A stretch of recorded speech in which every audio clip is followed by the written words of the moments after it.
चलिए स्टार्ट करें। तो मैं ऑडिबल हूँ सबको? ओके तो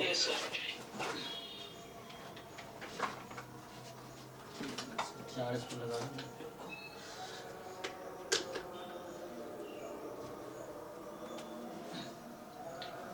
चलो तो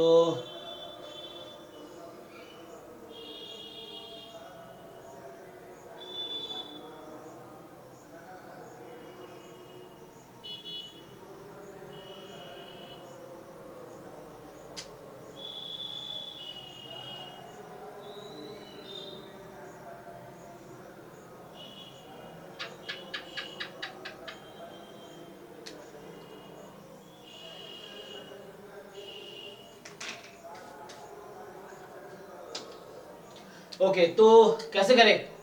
डाउट्स डायरेक्ट पूछोगे या क्या करें? फिर से सारे क्वेश्चन करें, बताओ। 21 वाला तो फंस रहा है सर, पहला 21 का। अच्छा ठीक है, चलो। तो अच्छा, हमने लास्ट क्लास में यहाँ तक 20 तक डिस्कस किए थे। ठीक है, देखो अगर 1 से 20 में भी कोई डाउट हो तो दोबारा पूछ सकते हो, मुझे प्रॉब्लम नहीं है 2 बार 3 बार 4 बार बताने में, है ना। मेन इंपॉर्टेंट है आपको सीखना है कि फ्यूचर में इस कॉन्सेप्ट पे या इससे रिलेटेड कॉन्सेप्ट पे क्वेश्चन आए तो आप सोच पाओ, तो वो कॉन्सेप्ट समझना जरूरी है ना। So how to think approach, so approach सीखना है आपको, ठीक है ना। चलिए 21 क्या कर रहा है? क्वेश्चन नंबर 6 भी था। अच्छा तो 6 नहीं हुआ, 1 बाय 1 पूछना। देखो जिस बच्चे ने पूरे असाइनमेंट ट्राई किए हैं उसको राइट बनता है कि आप वो सारे क्वेश्चन पूछो जो आपके डाउट्स हैं, और वो बच्चा जो ट्राई नहीं किया है और अगर डाउट पूछोगे मुझे लग गया डाउट ट्राई नहीं किया फिर मुझे बुरा लगेगा, है ना। तो मेरे क्लास में डाउट पूछने का उसी बच्चे को राइट है जो पूरा असाइनमेंट ट्राई करके आया है ना। एटलीस्ट ट्राई किया तो उसको आइडिया है कि कौन सा क्वेश्चन डिफिकल्ट है कौन सा आसान है, उसको क्या प्रॉब्लम है, एटलीस्ट उसको वो क्लियर है, तो वो पूछ के क्लियर होगा, है ना। अब जिसको पता ही नहीं है क्वेश्चंस क्या है करना कैसे था, वो सीधा डाउट पूछोगे तो प्रॉब्लम है। तो इसलिए मैं बोल रहा हूँ कि वो लोग जो पूरा असाइनमेंट ट्राई करके आए हो पहले वही डाउट पूछो, ठीक है। क्योंकि अगर कोई ऐसा बच्चा डाउट पूछो मुझे पता चल जाएगा तुमने ट्राई नहीं किया है, क्वेश्चन देख पता चल जाता है कि तुमने ट्राई किया है कि नहीं किया है, इस तरह से। सो इसलिए जी लेकिन कुछ कुछ क्वेश्चन पे ऐसा हो जाता है कि पता ही नहीं चल रहा था कि उसमें क्या कौन सा मतलब क्या यूज करना है, कौन सा फॉर्मूला होगा, वो ही नहीं। जी तो वही आपको पूछना है, वही मैं कह रहा हूँ। हाँ वो आप पूछो, कोई दिक्कत, वही मैं कह रहा हूँ। अगर ट्राई करके आए हो तो आपको ये पता है कि ये क्वेश्चन में प्रॉब्लम है, आपको वही बोलना चाह रहा हूँ। अगर जिसने ट्राई नहीं किया उसको पता ही नहीं किसमें, उसके सारे डाउट्स ही होंगे फिर तो, ऐसा है। तो अगर आप ट्राई करके आओ तो आप पूछो। लेकिन सर ट्राई किए। बिल्कुल बिल्कुल, देखो हो सकता है एक भी क्वेश्चन ना हुआ हो, कोई दिक्कत नहीं। अगर आपने ट्राई किया है मतलब खुद से ऑनेस्ट रहो, ये नहीं कह रहा हूँ एग्जाम तुम्हें देना है तो ये एंट्रेंस क्या है, खुद के साथ ऑनेस्ट रहोगे तो खुद का रिजल्ट होगा। नहीं तो बाद में तुम्हें पता चल जाएगा तुम कितने ऑनेस्ट थे खुद के साथ, तो रिजल्ट के साथ पता चल जाएगा तुम्हें। सो क्योंकि तुम में से ही किसी का रिजल्ट होगा। मैं फिर से कह रहा हूँ 3000 बच्चा एग्जाम दे रहा है जैम का, उस 3000 में से ही बच्चों का 200 बच्चों का एडमिशन होगा, है ना। टोटल आईआईटीज के अराउंड 150-200 सीटें हैं, बाकी एनआईटी हो गई और भी टोटल सीटें तो बहुत ज्यादा बढ़ गई हैं अब, इस बार तो काफी ऐड हो गया। ट्रिपल आईटी एनआईटीज में बहुत सारे ऑप्शंस आ गए हैं, MSc data science, MSc artificial intelligence, क्या क्या आ गया है, एमएससी मैथमेटिक्स में एडमिशन मिल रहा है। इस तरह से बहुत सारे कोर्सेज इस बार ऐड हुए हैं। ट्रिपल आईटी भी अब आ गई है, पहले सिर्फ आईआईटी में एडमिशन होता था, अब एनआईटी में भी है। एक ट्रिपल आईटी होता है, Indian institute of information technology, है ना। जैसे ट्रिपल आईटी लखनऊ ऑफर कर रही है 3 course, MSc mathematics, MSc data science और एक और एमएससी कुछ है I think economics and management something. तो इस तरह के कोर्सेज हैं, तो बहुत सारे अब सीटें मतलब अराउंड इस बार मुझे 500 प्लस हो जाएगा, सब मिला दे तो आईआईटी एनआईटी ट्रिपल आईटी मिला दे तो 500 प्लस सीटें हो जाएंगी। 3000 बच्चा ही है और मुश्किल से 500 बच्चा सीरियस होगा, बाकी तो ऐसे एग्जाम देता है। सीरियस का मतलब वो बच्चे जो पूरे साल एक बार सिलेबस कवर करते हैं, प्रीवियस ईयर पेपर ट्राई करते हैं और टेस्ट देते हैं ना, ये सीरियस होंगे। बाकी ऐसे ही मुंह उठा के लोग एग्जाम देने चले जाते हैं, बहुत सारे लोग पूरे साल कुछ देखे नहीं ऐसे चले गए, उनका भी क्वालिफाई हो जाता है। क्योंकि आपको पता है ना, जैसे अभी तुम अगर इंटरव्यू देखोगे तो मतलब जिसके 20 नंबर है उसके रैंक अराउंड 20-25 पे रैंक 100 के आसपास है, ठीक है ना। 100 से कम ही होगा जहाँ तक मुझे लग रहा है। यस सर, पिछले बार हम गए थे बिना तैयारी किए हुए, तो मेरा आया था 290 रैंक था, नहीं पढ़ा था, है ना। यस मैथ्स के लिए कुछ पढ़ा था थोड़ा बड़ा और इसके लिए कुछ भी नहीं पढ़ा था। यही मैं कह रहा हूँ। कोई अगर तो कोई ऐसी एग्जाम दे देगा तब भी क्वालिफाई हो जाएगा। एक्चुअली एग्जाम इतना डिफिकल्ट है नहीं, लेकिन जो थोड़े बहुत तैयारी करके जा रहा है तो आपके रैंक टॉप 50 टॉप 100 में आएगा। आपको लग रहा है 3000 बच्चे एग्जाम दे रहे हैं, लेकिन तैयारी मुश्किल से 400-500 बच्चा ही कर रहा है, बाकी सब ऐसे एग्जाम बस दे रहा है। और वो भी जो एग्जाम दे रहा है उसका भी क्वालिफाई हो जाता है, ऐसा है। क्योंकि अगर तुम खुद पे भरोसा है तुम्हें कि तुमने, है ना, तुम्हारा वो लेवल है स्टार्टिंग से, तो वैसे ही क्वालिफाई हो जाएगा। बीएससी में तुम ढंग से पढ़ा है तो भी हो जाता है क्वालिफाई। लेकिन वो बच्चा जो पूरे साल तैयारी किया है ना, एटलीस्ट जिसने प्रीवियस ईयर पेपर पूरा ढंग से कर लिया ना, उतर कर पा रहे हो, मेन तो वही है ना। अब मान लो कोई किसी कोचिंग में गया, मटेरियल बहुत सारा है, लेकिन मटेरियल है, लेकिन अगर तुम्हें वो समझ ही नहीं आ रहा मटेरियल को सॉल्व कैसे करना है, तो क्या करोगे उस मटेरियल का, समझ रहे हो ना। अगर तुम्हारे पास बहुत सारे क्वेश्चंस हैं, बहुत सारे असाइनमेंट है, बहुत सारे टेस्ट है, लेकिन उसका करोगे क्या जब ना टीचर को आ रहा है सॉल्व करना, तुम्हें आ रहा है सॉल्व करना, तो उसका करोगे क्या फिर। तो मेन वो है कि तुम्हें पहले सिलेबस क्लियर हो, उसके बाद तुम क्वेश्चंस करो प्रीवियस ईयर का। अब तुम क्वेश्चन सॉल्व कर ही नहीं पाओगे तो उस क्वेश्चंस का फायदा क्या है, ये चीज। तो इसीलिए मतलब प्रीवियस ईयर पेपर भी ढंग से अगर कर लोगे ना तो तुम अच्छा रैंक ले आओगे। ये चीजें हैं तो डिफिकल्ट नहीं है, jam MS is very easy. ठीक है, कंटिन्यू करते हैं सर जी। सर इस क्वेश्चन में सर जो मेरा आंसर आ रहा था सर, इसमें पीबी निकालना है जी सर, ये मेरा सर इंटरवल में आ रहा था सर। हाँ, 5 से लेके इसका 18/25 के बीच इंटरवल ही आएगा। लेकिन सर इसके आंसर में सर बस इसने एक ही डिस्क्रिप्ट दे दिया है। हाँ, तो मैं सॉल्व करके दिखाता हूँ, हो सकता है उसने गलत आंसर दिया हो, या हालांकि सॉल्यूशन बुक भी है, देखो सॉल्यूशन बुक ड्राइव में अपलोडेड है, आप जाओगे उसमें एक है PYQ IIT JAM MS, उसमें ईयर वाइज पेपर्स हैं, और एक है PYQ IIT JAM GATE topic wise, 2 folder है ना। तो IIT JAM MS जो PYQ नाम से, PYQ IIT JAM MS नाम का फोल्डर है, उसमें सॉल्यूशन बुक भी है अपलोडेड है, उसमें 2005 से 18 तक का जो सॉल्यूशन बुक है वो भी है, तो वहां भी आप देख सकते हो। लेकिन सॉल्यूशन देखना इंपॉर्टेंट नहीं, इंपॉर्टेंट है आपको समझ आए और वैसा क्वेश्चन फ्यूचर में तो आप कर पाओ। तो अप्रोच कब कर पाओगे, जब आप कोई क्वेश्चन देखते हो, थोड़ा सोचते हो, फिर ट्राई करते हो और हो जाता है, तो वो आपका अपना अप्रोच है, और वो फिर कभी नहीं भूलोगे आप। उस तरह से अगले क्वेश्चन आएंगे फिर अप्रोच कर पाओगे। लेकिन आपने पहले सॉल्यूशन ही देख लिए तो अगला क्वेश्चन जब आएगा फिर आप बोलोगे सॉल्यूशन दिखाओ फिर मैं करूंगा, ऐसा वाला सिस्टम हो जाएगा, आपका माइंड यही कहेगा। तो उसके लिए अनसॉल्व क्वेश्चन इसलिए करते हैं कि हमारा माइंड में थिंकिंग लेवल डेवलप हो, मतलब अप्रोच हमें समझ आए क्या करना है। शुरू में तुम्हें 1000 रास्ते दिखते हैं, क्वेश्चन पढ़ते हो तो अच्छा, फिर लगता है नहीं ये सही है, तुम ट्राई करके देखते हो, फिर लगता नहीं ये सही नहीं है दूसरा। तो इस तरह से तो प्रैक्टिस पूरे साल करके फिर एग्जाम देने इसलिए जाते हैं, एग्जाम में आपको समझ आए, ओके हमने पूरे साल तैयारी की है, तो एग्जाम में जब क्वेश्चन आप देख रहे हो तो जो आपने पूरे साल थिंकिंग लेवल डेवलप किए हैं वही एग्जाम में हेल्प करेगा।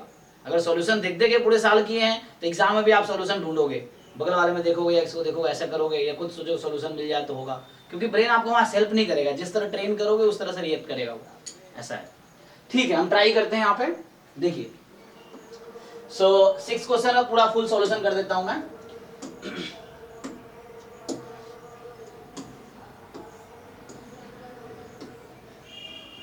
और हमारे पास काफी अच्छे बच्चे इस बार भी हैं, हर साल रहते हैं ना, इस बार भी काफी पिछले बार से बेटर ही है। सो मैं तो अभी कह ही रहा था उसमें कि जैम 2022 के एग्जाम में हमारे यहाँ से 3rd रैंक था श्रुति सराफ का 2022 के जैम में। जैम 2023 में हमारे यहाँ से 2nd रैंक था संबित घोष का। और इस बार मुझे ऐसा क्यों लग रहा है 1st रैंक आ जाएगा, है ना, ऐसा भी हो सकता है, क्योंकि किसका रैंक आएगा, जो तैयारी कर रहा है। तो अगर हमारे यहाँ बच्चे तैयारी कर रहे हैं, बच्चा अच्छा है, उसको खुद पे भरोसा है और पूरी अपने जी जान से मेहनत कर रहा है, तो उसका ही रैंक आएगा। नया बाहर के बच्चे थोड़ी आएंगे, और कोई पीएचडी करके एग्जाम थोड़ी दे रहा है, जो भी एग्जाम दे रहा है सब बीएससी वाले लोग हैं ज्यादातर, कुछ लोग हैं जो एमएससी वाले भी, लेकिन कोई फर्क नहीं पड़ता है ना, ज्यादातर आपके जैसे ही लोग हैं, तो सब आपके लेवल के ही हैं। डिफिकल्ट है, सबके लिए डिफिकल्ट है, तो फिर 50 नंबर जो ले आता है वो टॉप 10 में आ जाता है ना। आपने देखा ही 59 पे 1st रैंक है, 55 2nd रैंक है। तो कहने का मतलब ये है मेरा कि आप अगर तैयारी कर रहे हो तो आपका ही रैंक आएगा, सिंपल। तो वो मैं एक क्रोनोलॉजी बता रहा हूँ, है ना, कि जैम 2022 में 3rd रैंक था मेरे स्टूडेंट का, जैम 2023 में 2nd रैंक था, अब इस बार देखो 1st रैंक आ सकता है, मुझे ऐसा लग रहा है ना। तो इस तरह से है। सो आप में से ही कोई होगा, चलो तो क्या करते हैं, ये कह रहा है A B be 2 event such that probability of A given B आपको दे रखा है 0.3, ठीक है,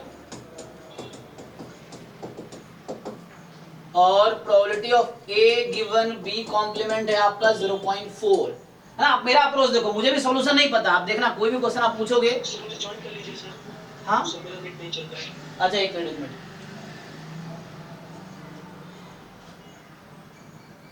अच्छा कुछ लोग वेट कर रहे हैं, मैं अलाउ नहीं कर पाया, ओके। सर मुझे ज्वाइन कर लीजिए सर, तो नेट मेरा नहीं चल रहा है। ज्वाइन कर लीजिए, मैं समझे नहीं। कैसे ज्वाइन कर ले? सर हो गया हो गया ना? सर हो गया। ओके चलिए। सो मैं ये बोल रहा हूँ हमें ए गिवन बी दे रखा है, ए गिवन बी कॉम्प्लीमेंट दे रखा है। तो चलो यहाँ से पहले हम ट्राई करते हैं हमें क्या चाहिए। सो हमें चाहिए probability of B given A, ठीक है। महेश आपका माइक ऑन है। सो यहाँ से मुझे बी गिवन ए चाहिए, तो मुझे इसका मैं वही कह रहा था, तुम देखो अब मैं कैसे अप्रोच कर रहा हूँ क्वेश्चन। मुझे सॉल्यूशन किसी का रट्टा नहीं है, मैं सोचता हूँ, लगता है अच्छा मुझे ये इन्फॉर्मेशन गिवन है तो यहाँ तक मैं कैसे पहुंचूंगा। तो यही आपको सोचना है हर क्वेश्चन में कि जो जो इन्फॉर्मेशन गिवन है उस इन्फॉर्मेशन वहां तक कैसे पहुंचोगे आप। तो मुझे ये चाहिए पहले, तो मैं सोचूंगा ओके इसका मतलब क्या है, तो मुझे चाहिए बी इंटरसेक्शन ए अपॉन ए। तो मुझे ए और बी इंटरसेक्शन ए समहाउ चाहिए। तो यहाँ से हम देखते हैं, तो इसका मतलब है probability of A intersection B upon probability of B, और जो कि है 0.3। क्रॉस मल्टीप्लाई करोगे तो यहां से आपके पास आ जाएगा प्रोबेबिलिटी ऑफ, ये भी करता हूं, probability of A intersection B, ठीक है। ये जो हमारे पास है सो कितनी आ जाएगी, तो यहां से आ गई 0.3 टाइम प्रोबेबिलिटी ऑफ बी। अब जरा इसको देखो ये क्या है। सो यहाँ पे है probability A intersection B complement, just formula of conditional probability, ठीक है। जस्ट कंडीशनल प्रोबेबिलिटी का फॉर्मूला लगाना है, ठीक है। सो यहां से this upon probability of B complement is equal to 0.4। अब यहां से देखो तो न्यूमरेटर को मैं क्या लिख सकता हूं, फॉर्मूला क्या है इसका, yes A intersection B upon 1 minus probability of B, ऐसा समझ लो। सो इज इक्वल टू है 0.4, ठीक। अब देखो न्यूमरेटर में आपको मिल रखा है ये वैल्यू, ठीक है।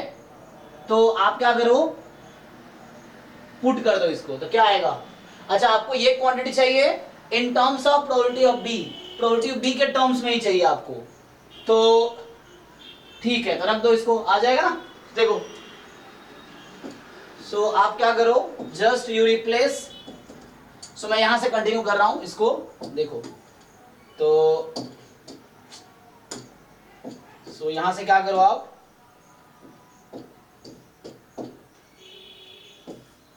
इंप्लाइज प्रोबेबिलिटी ऑफ ए, देखो आप probability of A intersection B के प्लेस पे ये रखोगे 0.3 प्रोबेबिलिटी ऑफ बी।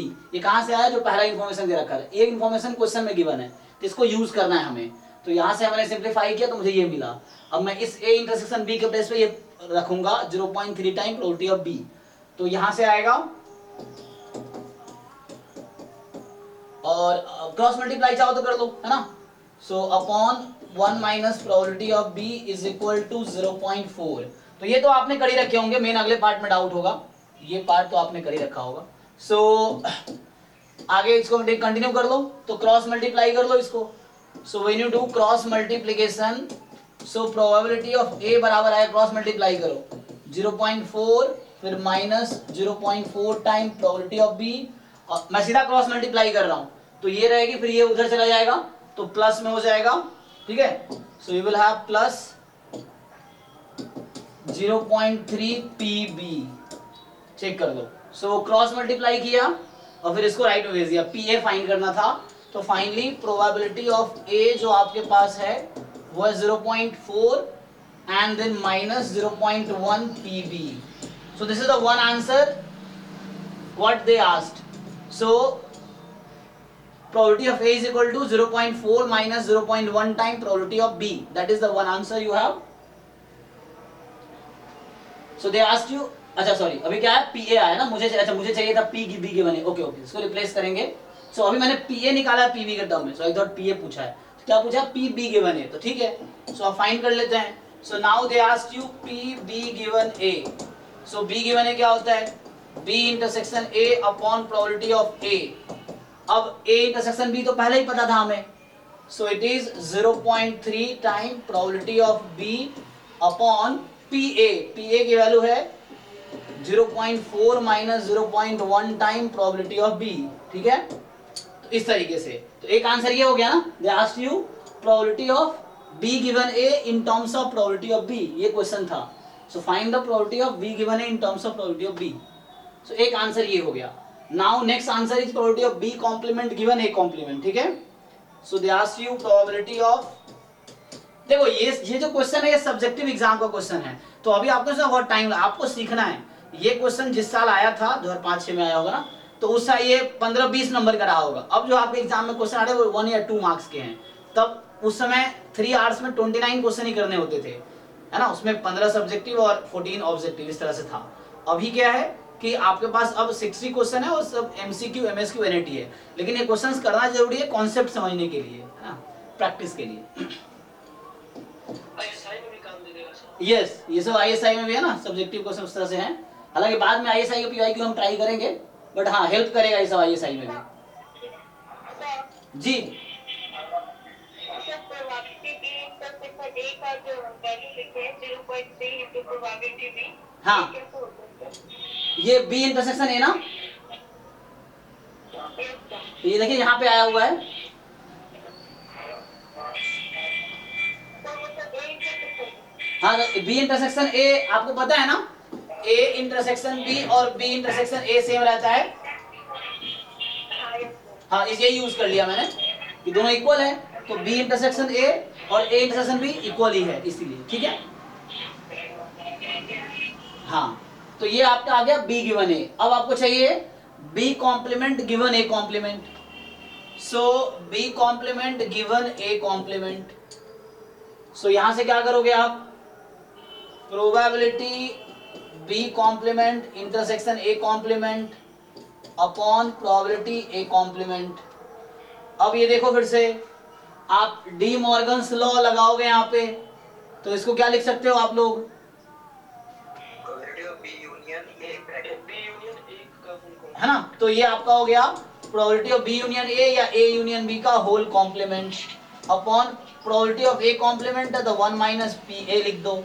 अब यहां से पुट करोगे आप तो आपके पास आएगा, चलो इसको पुट कर देता हूं मैं, सो यही लिख देता हूं, है ना, तो इसको आप पुट कर सकते हैं ना आप, तो यहां से आ जाएगा 1 minus probability of A union B, है ना, 1 minus probability of A union B, और जो probability of A union B है 0.3 पीवी, हाँ, तो यहां से नहीं, A union B, union B, ये यूनियन है, यूनियन यूनियन, हाँ, तो आपको ओपन करना पड़ेगा इससे, P A plus P B minus P A intersection B, इससे ओपन करना पड़ेगा आपको, अपॉन, ठीक, and then upon 1 minus P A. So बाकी सारी इंफॉर्मेशन आपको अब पता है actually. You already have probability of A in terms of PB. You already have probability of A intersection B in terms of PB. So आप ये दोनों information use करेंगे. So now you have probability of B complement given A complement in terms of PB only. So now you have, so आप इसको replace कर दो. So जब replace करोगे, so 1 minus PA was this, तो आप put कर लो चाहो तो 0. ये हो जाएगा 0.1 टाइम PB. So ये 1 minus PA plus PB, तो plus PB as it is, and minus PA intersection B. So PA intersection B it was here, यहाँ पे है 0.3 टाइम PB, okay, upon आपका 1 minus PA as PA here is तो 1 minus 0.4 plus 0.1 time PB, ठीक है। सो अब इसको थोड़ा सिंप्लीफाई कर लेते हैं, तो हमारे पास फाइनल क्या आया, so finally I have probability, sir ऊपर माइनस पीवी होगा सर। एक मिनट, हाँ सर ये जो न्यूमरेटर है सर वो यस वो मैं थोड़ा मिस्टेक, ये माइनस माइनस कितना हो जाएगा, प्लस, ये प्लस में यही कह रहे हैं ना आप, सर पीवी का भी देखिए सर। एक मिनट, अच्छा वो मैं माइनस ध्यान नहीं रखा ब्रैकेट का है, एक मिनट रुक जाओ, मैं ब्रैकेट फिर से देख लेता हूँ। सो हमने ब्रैकेट का ध्यान नहीं रखा ना, सो 1 माइनस पी ए, मतलब ब्रैकेट खोल लेना, वो गलती में किया, मैं ब्रैकेट का ध्यान नहीं रखा। So 1 minus P A 0.4 plus 0.1 P B, फिर minus P B and then plus P A intersection B minus, ये बाहर माइनस है इसलिए वो चेंज करना था, सो यहाँ था 0.3 pb। अब ठीक है ना? ओके चलिए, तो हमारे पास फाइनल क्या है? हाँ एक बार ये चेक करना, कई बार सिली मिस्टेक्स मैं भी कर देता हूँ, ये एग्जाम में आपको ही बचना है ना, सबसे होती है, हम इंसान ही है तो गलती। 0.6 तो जी 0.6 बी वाले को एक साथ कर लो। 0.2 pb नहीं टोटल बताओ, पीबी वाला एक साथ कर दो सब। 0.6 pb minus Okay. 0.6 pb। So minus 0.6 PB. Okay, और अपॉन में आपके पास 0.6 0.1 pb। Probability of B. So अभी क्वेश्चंस में the first question they ask find the probability of B complement given A complement in terms of PB, and एक और पूछा था आपसे probability of B given A in terms of PB. ठीक है, तो वही हमने फाइंड किया था, वो यहाँ आया था 0.3 पीबी अपॉन 0.4 माइनस 0.1 पीबी। सो ये क्वेश्चन में आपसे पहला पार्ट ये था कि find this two probabilities in terms of PB. Okay, so ये आपका अभी सॉल्व हो गया आया। So find this two using in terms of, अब आपको इनइक्वालिटीज दे रखा है कि b गिवन a 1/4 से 1/3 में है, और b complement given a complement 1/4 से 9/16 में है, तो pb की वैल्यू बतानी है आपको। ठीक है, चलिए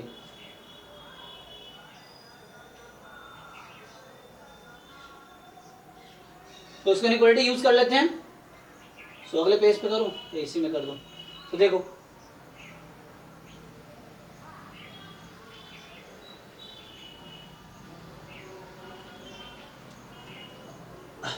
तो यहां से इनइक्वालिटी अगले स्टेप पे करते हैं। Probability of B given A 1/4 से 1/3 है। सो हमें दे रखा है probability B given A more than equal to 1/4 less than equal to 1/3। ठीक है, ये वैल्यू है। अब सो यहां से क्या होगा, 1/4 less than equal to B given A. ठीक है, so 0.3 PB upon, so this is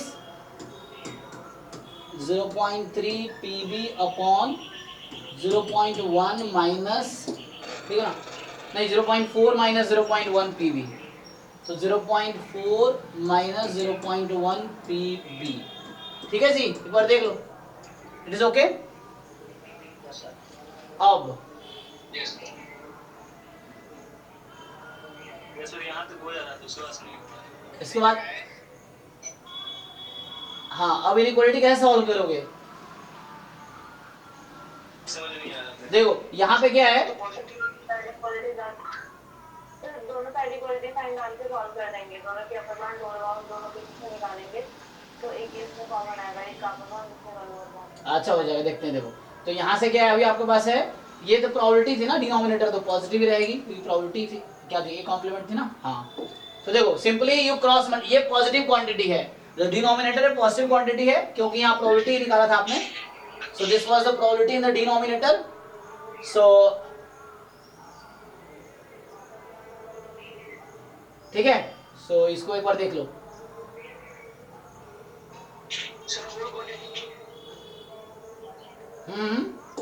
हाँ, सीधा सीधा क्रॉस मल्टीप्लाई करो। सो क्रॉस मल्टीप्लाई करोगे तो क्या होगा, तो यहां से आएगा तुम्हारे पास, क्वालिटी का साइन चेंज हो जाएगा ना। नहीं चेंज क्यों होगा, मतलब इसको ऐसा रखो 0.3 P B, so less than equal to 1/3 times 0.4 minus 0.1 P B, और इधर होगा more than equal to 1/4 0.4 minus 0.1 P B. समझा क्या हुआ? सो ये 0.3 टाइम्स पीबी, ठीक है ना। सो सर पॉइंट हटा देते हैं ना पहले, इजी होगा। हाँ, पॉइंट हटा सकते हैं। सो इस तरह से हो गया, ठीक है ना, ये सब्जेक्टिव एग्जाम का क्वेश्चन है, स्टिल समझो उसको। सो यहाँ तक ठीक है। अब तुम क्या करोगे, पीबी को एक साथ लाने की कोशिश करोगे, तो उसके लिए पहले क्या करो, दोनों इक्वलिटी को अलग अलग कर लो, पहले इसको और इसका कॉमन सॉल्यूशन देख लो, है ना। तो पहले इसको सॉल्व कर दो, फिर उसको सॉल्व कर लो एक साथ, ऐसे कर लो। जैसे मान लो यहाँ पे आ जाएगा तुम्हारे पास, तुम यहाँ फिर से इसको एक देखो, take this together and take this together, दोनों को सेपरेटली सॉल्व करो, फिर कॉमन सॉल्यूशन निकाल लेना उसका, तो इससे आ जाएगा। ठीक है ना। तो यहां से देखो क्या करो, क्रॉस मल्टीप्लाई करो, 0.4 माइनस 0.1 पीबी, क्रॉस मल्टीप्लाई करो, ये 4 इधर जाएगा तो 4 3 जा 12, 1.2 पीबी। अब यहां से पीबी को एक साइड ले आओ, तो 0.4 लेस देन इक्वल टू, ये माइनस उधर गया तो ये हो जाएगा तुम्हारे पास कितना 1.3 पीबी। सो यहां से क्या आया, पीवी की वैल्यू क्या डिसाइड किया तुमने, पीवी उधर है, ठीक है ना, मोर देन इक्वल टू रहेगा कितना 4/13। तो एक साइड से जब इन दोनों को मैंने साथ लिया, देखो इस तरह क्वेश्चन आपने लीनियर इनइक्वालिटीज आपने पढ़े होंगे लोअर क्लासेस में, वही यूज कर रहा हूं, क्लास 11th में है एनसीईआरटी में, तो वो सिंपली हमने सिंप्लीफाई किया, probability of B more than equal to this. अब इन दोनों को एक साथ लो, now you take this two है ना टुगेदर। सो अब इसको करोगे सॉल्व, तो देखो क्रॉस मल्टीप्लाई करो इसको, तो यहां से 3 इधर आ जाएगा तो 0.9 PB, okay, less than equal to 0.4 minus 0.1 PB, okay. So यहां से आ जाएगा, इसको ऐड कर लो, कितना आ जाएगा पीबी, ये नेगेटिव वाला ना, तो लेस देन इक्वल टू कितना 0.4, मतलब 4/10 हो गया, ओके। तो मतलब ये 4/10 है, 0.4/10। अब देखो तुम्हें कॉमन सॉल्यूशन निकालना था, है ना, कि ये दोनों होल्ड करना चाहिए, तो यहाँ पे क्या है, प्रोबेबिलिटी बोल रहा है 4/13 से ज्यादा है, ये कह रहा है 4/10 से कम है, तो कॉमन सॉल्यूशन देख लो तुम, कैसे देखते हो कॉमन सॉल्यूशन, तो you see on number line, देखो 4/13 है तो वैल्यू इधर होगी, 4/10 वैल्यू इधर होगी। एक तो ये इस्कॉन वाले ना हर आईआईटी के बाहर अपना मंदिर खोल दिए, यहाँ भी शुरू कर दिया इस्कॉन वालों ने, ये गाना वाना बजा रहे वही लोग, तो इस्कॉन टेम्पल है और ये आईआईटी वाले बच्चों को बुलाते रहते हैं।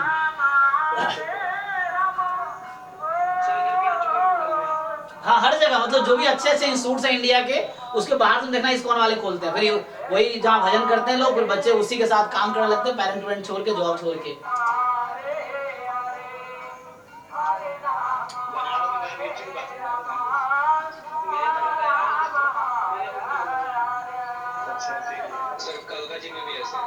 हाँ अच्छा, हाँ मतलब हर दिल्ली में भी आईआईटी के जस्ट बाहर है, जिया सराय में, बॉम्बे में भी जस्ट उन्होंने, एक जुहू में है उनका, और एक उन्होंने अंधेरी में भी, मतलब जुहू में तो एक था इस्कॉन, एक और आईआईटी के बाहर खोल दिया बॉम्बे में, पवई में। तो देखो, तो ये कह रहा है कि पीवी की वैल्यू 4/13 से ज्यादा है, 4/13 से ज्यादा है, ठीक है, पीवी जो है 4/13 से ज्यादा है, और ये बोल रहा है पीवी 4/10 से कम है। तो बताओ कॉमन सोल्यूशन दिख रहा है आप लोगों को, what is the common intersection of both. हाँ, तो यहां से कॉमन सोल्यूशन आया, पीवी की वैल्यू 4/13 से 4/10 होगा। ये सब चीजें आपको थोड़ा बहुत लग रहा होगा, क्लास 11-12 में भी आपने इनइक्वालिटी इस तरह सॉल्व किया, क्वाड्रेटिक इनइक्वालिटीज या लीनियर इनइक्वालिटीज उस तरह सॉल्व करा। अच्छा ठीक है, एक पार्ट किया हमने अभी, तो हमारा एक पार्ट से आया, मतलब बस पी गिवन ए लिखा ना अभी। तो अब दूसरा एक और रिजल्ट था हमारे पास, उसको देखते हैं। तो अभी ये कंक्लूजन निकला इससे, और दो भी प्रूव होना चाहिए ना, तो दूसरा कंडीशन भी था, एक और था कि जो ये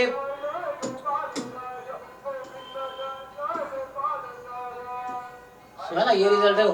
तो यहाँ पे था कि सेकेंड वाला था कि प्रोबेबिलिटी ऑफ ये जो B complement given A complement है, तो इसकी वैल्यू 1/16 से 1/4 से 9/16 है, तो 1/4 से 9/16।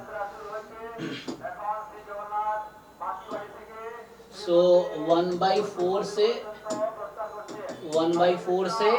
9/16 किसकी वैल्यू है, probability of B complement given A complement की। इसकी वैल्यू आई कितनी थी, so probability of B complement given A complement ये था 0.6 minus 0.6 PB.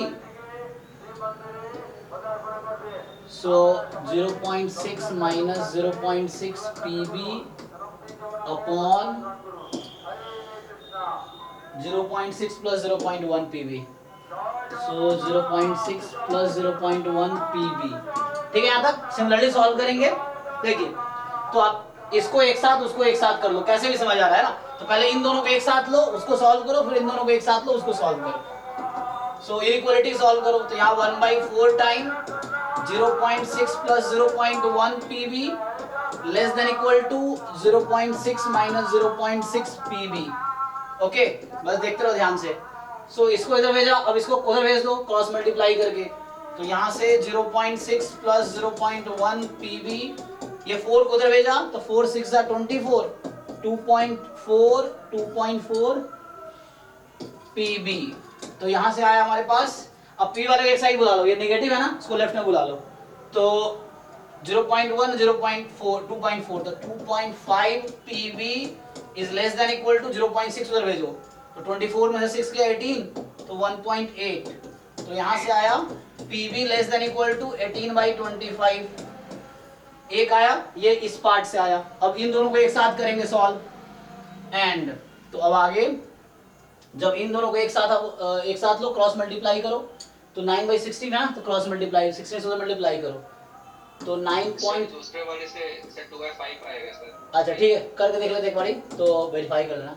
So this PB and क्या आ जाएगा, उसको उधर भेजा, इसको इधर भेज दो, लेस देन इक्वल टू, ठीक है ना, डिनोमिनेटर उधर गया, ये इधर आएगा तो less than equal to 5.4 plus 0.9 PB.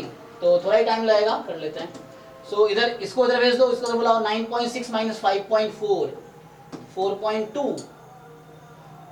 Okay and less than equal to 9.6 और 0.9, तो ये आपका आ जाएगा कितना आ गया 10.5। ओके 10.5 पीबी, तो नेगेटिव से पॉजिटिव हो गया। सो यहाँ से पीबी को जो value I that is more than, इधर ज्यादा है ना, तो मोर देन इक्वल टू 42/105। ठीक है, कैंसिल कर दो इसको, 21 से कटेगा। हाँ 2/5 आपने बताया था अभी, ठीक है। तो यहाँ से मिला मुझे कि पीवी जो है मोर देन इक्वल टू 2/5 होगा। अब चूंकि ये इक्वलिटी एक साथ था, so this and this both must be true. So अब फिर से आप एक नंबर लाइन बना लो, पहले देख लो 18/25 2/5, तो 2/5 इज लाइक 10/25 है ना, 2/5 10/25 5 मल्टीप्लाई कर दिया ताकि इक्वल दिखे। सो 10/25 इधर होगा और 18/25 इधर होगा, ज्यादा है। तो अब ये कह रहा है कि पीबी की वैल्यू 18/25 से कम है और ये कह रहा है कि पीबी की वैल्यू 10/25 से ज्यादा है। तो फिर से आपको कॉमन सॉल्यूशन, जो कॉमन रीजन मिला इंटरसेक्शन उसका। सो नाउ यू हैव कि पीबी की जो वैल्यू है more than equal to 10/25 less than equal to 18/25। अब देखो, सो अभी जो पहली कंडीशन, दूसरी कंडीशन, पहली कंडीशन यहाँ आई थी, अभी दोनों को एक साथ लिख लेंगे। तो 10/25 18/25।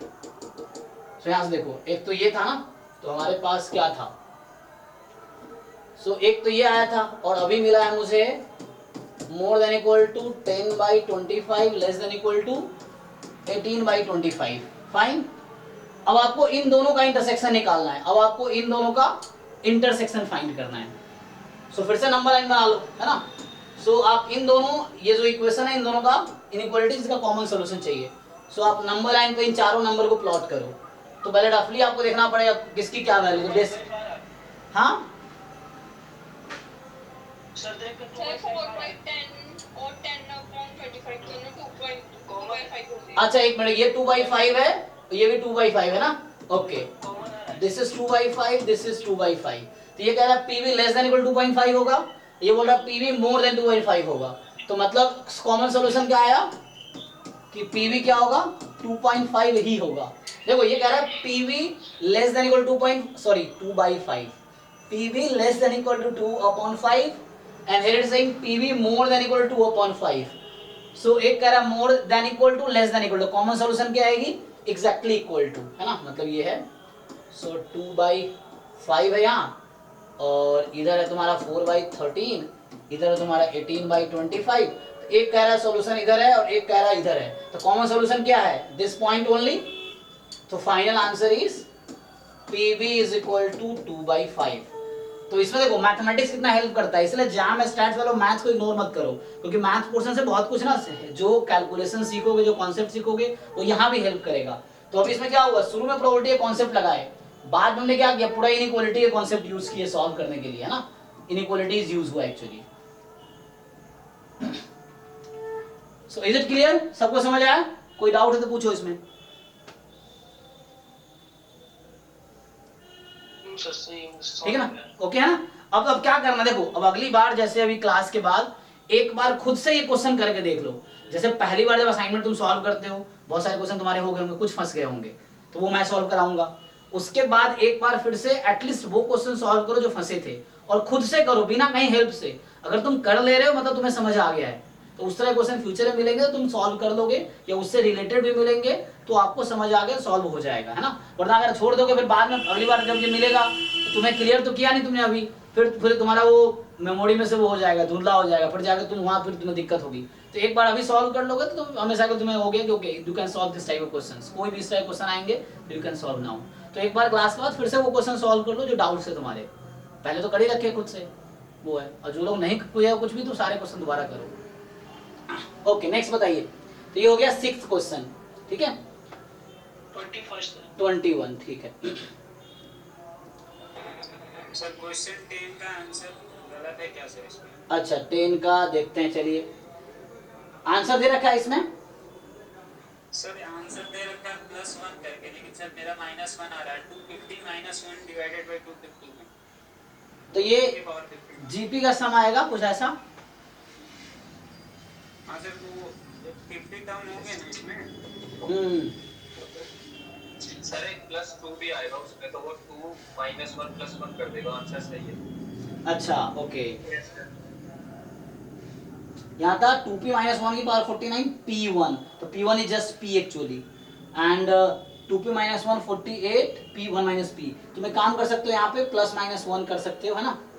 तो 1 - p अगर लाना हो तो। अच्छा ठीक है, जिसने कैलकुलेशन किया अगर ग्रुप में भेज देना, जिनका अगर आंसर मैच कर गया है तो जस्ट आपका स्क्रीनशॉट लेके या फोटो खींच के ग्रुप में भेज दो, ताकि बाकी लोग देख लें क्या गलती कर रहे हैं। फिर भी समझ नहीं आ रहा फिर दोबारा पूछो, मैं कैलकुलेशन करके दिखा दूंगा, ये ठीक है?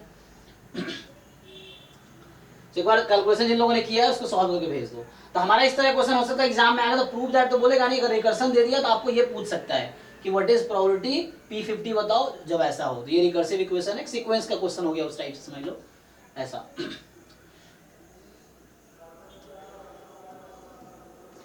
और डाउट पूछने में शर्माओ नहीं, तुम्हारे जो भी क्वेश्चन डाउट है पूछो, अगर तुमने ट्राई किया तुम कॉन्फिडेंटली डाउट पूछो, कोई दिक्कत नहीं है, ठीक है ना?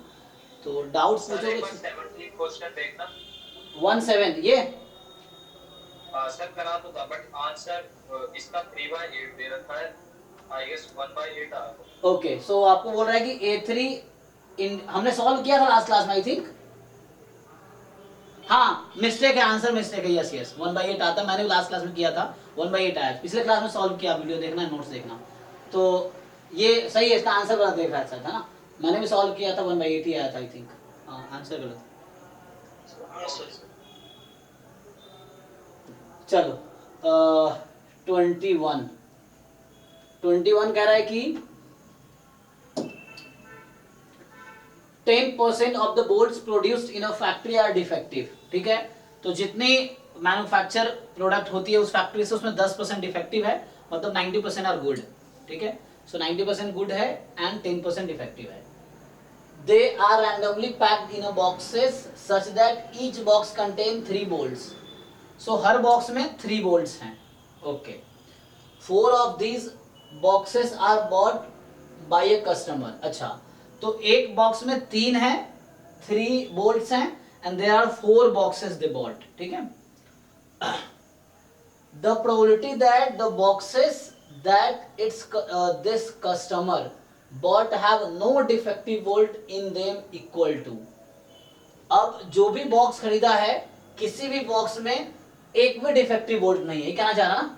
ओके चलो, तो इसने कहा है कि there is no defective bolts in them।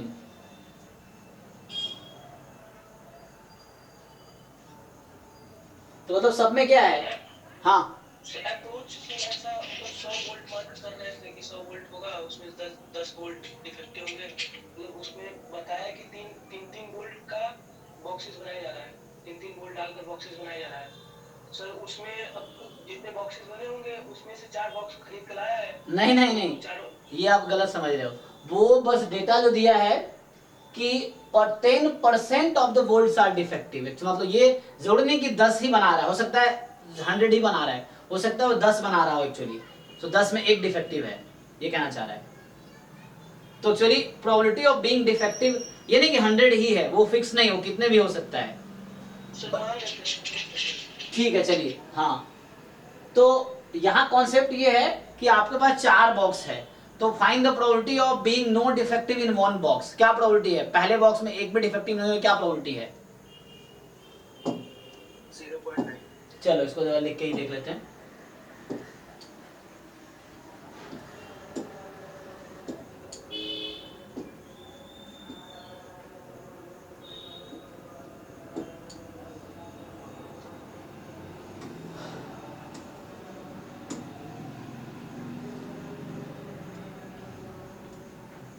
ठीक है, तो 10% of the bolt produced in factory are defective. ठीक है, तो यहाँ पे क्या है कि 10% वोल्ट जो है फैक्ट्री में जो प्रोड्यूस है डिफेक्टिव है एक्चुअली।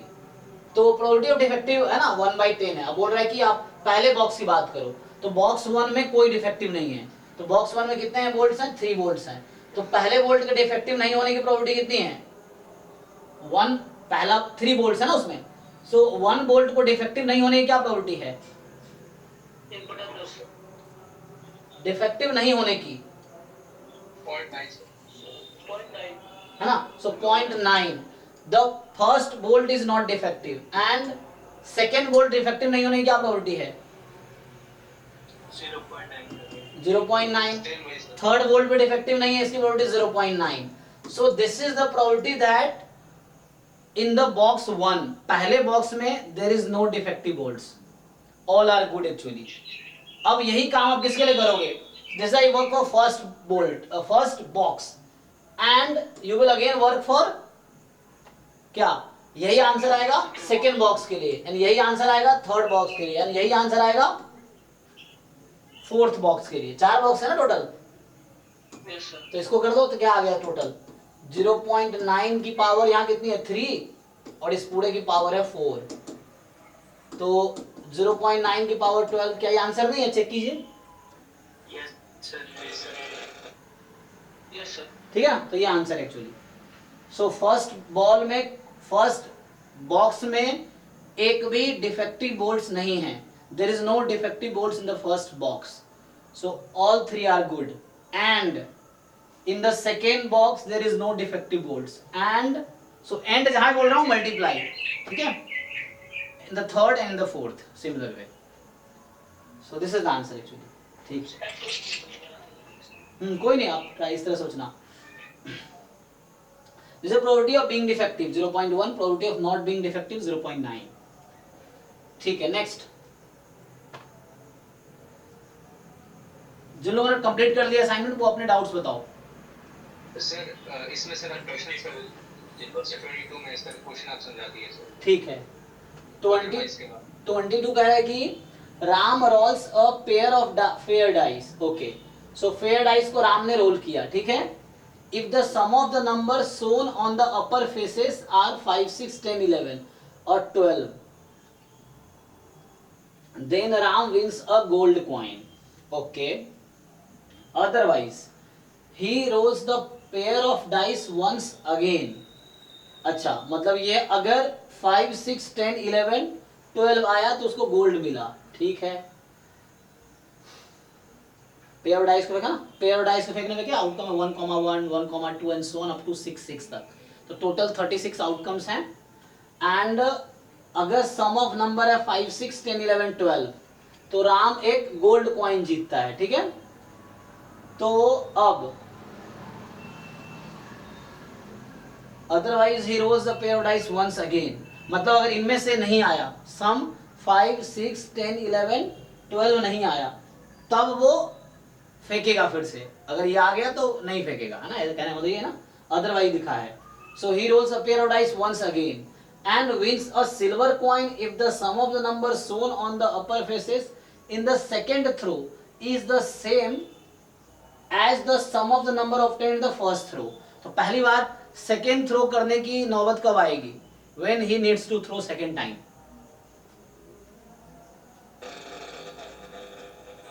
जब पहली बारी में 5 6 10 तो 11 आया हो। हाँ 12 ना आया हो, मतलब 1 2 3 4 है ना, इस तरह से 7, वन नहीं सर, वन क्यों होगा सर, वन तो आई ओ सॉरी सॉरी, हाँ 2 से स्टार्ट होगा सब, तो 2 3 4 है ना, इस तरीके से 5 6 यहाँ पे है, 7 है ना, 8 इस तरीके से। सो अगर 2 3 4 7 8 आया होगा देन ही थ्रोज अगेन। तो कह रहा है कि उसको सिल्वर तब मिलेगी, भी आएगा ना। हाँ हाँ यस मैं लिख देता हूँ, तो मैं ना बोलने में शायद वो कर रहा हूँ। So total sum, you know sum when you throw a pair of dice the sum can be 2 से 12 तक है ना, 2 3 4 5 6 7 8 9 10 11 12। चलो अब थोड़ी आसानी होगी। सो 2 3 4, अब इसमें देखो 5 6 10 11 12 okay. If these outcomes comes, he get a gold and he don't throw the die again. He will not throw. If he will throw again if 2 3 4 7 9 comes. Okay. Now in the second throw, if the same outcome like the first one, अगर पहले throw पे 2 आया था सम, तो second time भी अगर सम 2 ही आया, जो पेयर को फेंका ना फिर से, so again you have 36 outcomes. So अब पहली बार में जो आउटकम्स आए उसका सम 2 था। In the second throw, if again the sum of the outcome is 2 again, then he will get a silver. समझ आ रहा है, ऐसा है। So he get a silver। हाँ सर इसी में सर डाउट ये था कि सर उसको अपर फेस आ रहा है, हाँ। सर उसका तो सम नहीं ना सर, जैसे 2 आ रहा है तो मतलब कि सर फर्स्ट अगर से डाई फेंकी है सर आपकी सेकंड थ्रो की, तो इसमें 2 आ रहा है, then it is equal to sir जो उसका सर सम के बराबर, जैसे सर 4 आ रहा है या 5 आ रहा है सर उसने थ्रो किया, उस केस में सर इसको सिर्फ नहीं आप पेयर ऑफ डाई को थ्रो कर रहे हो। सर जो सेकंड थ्रो का सम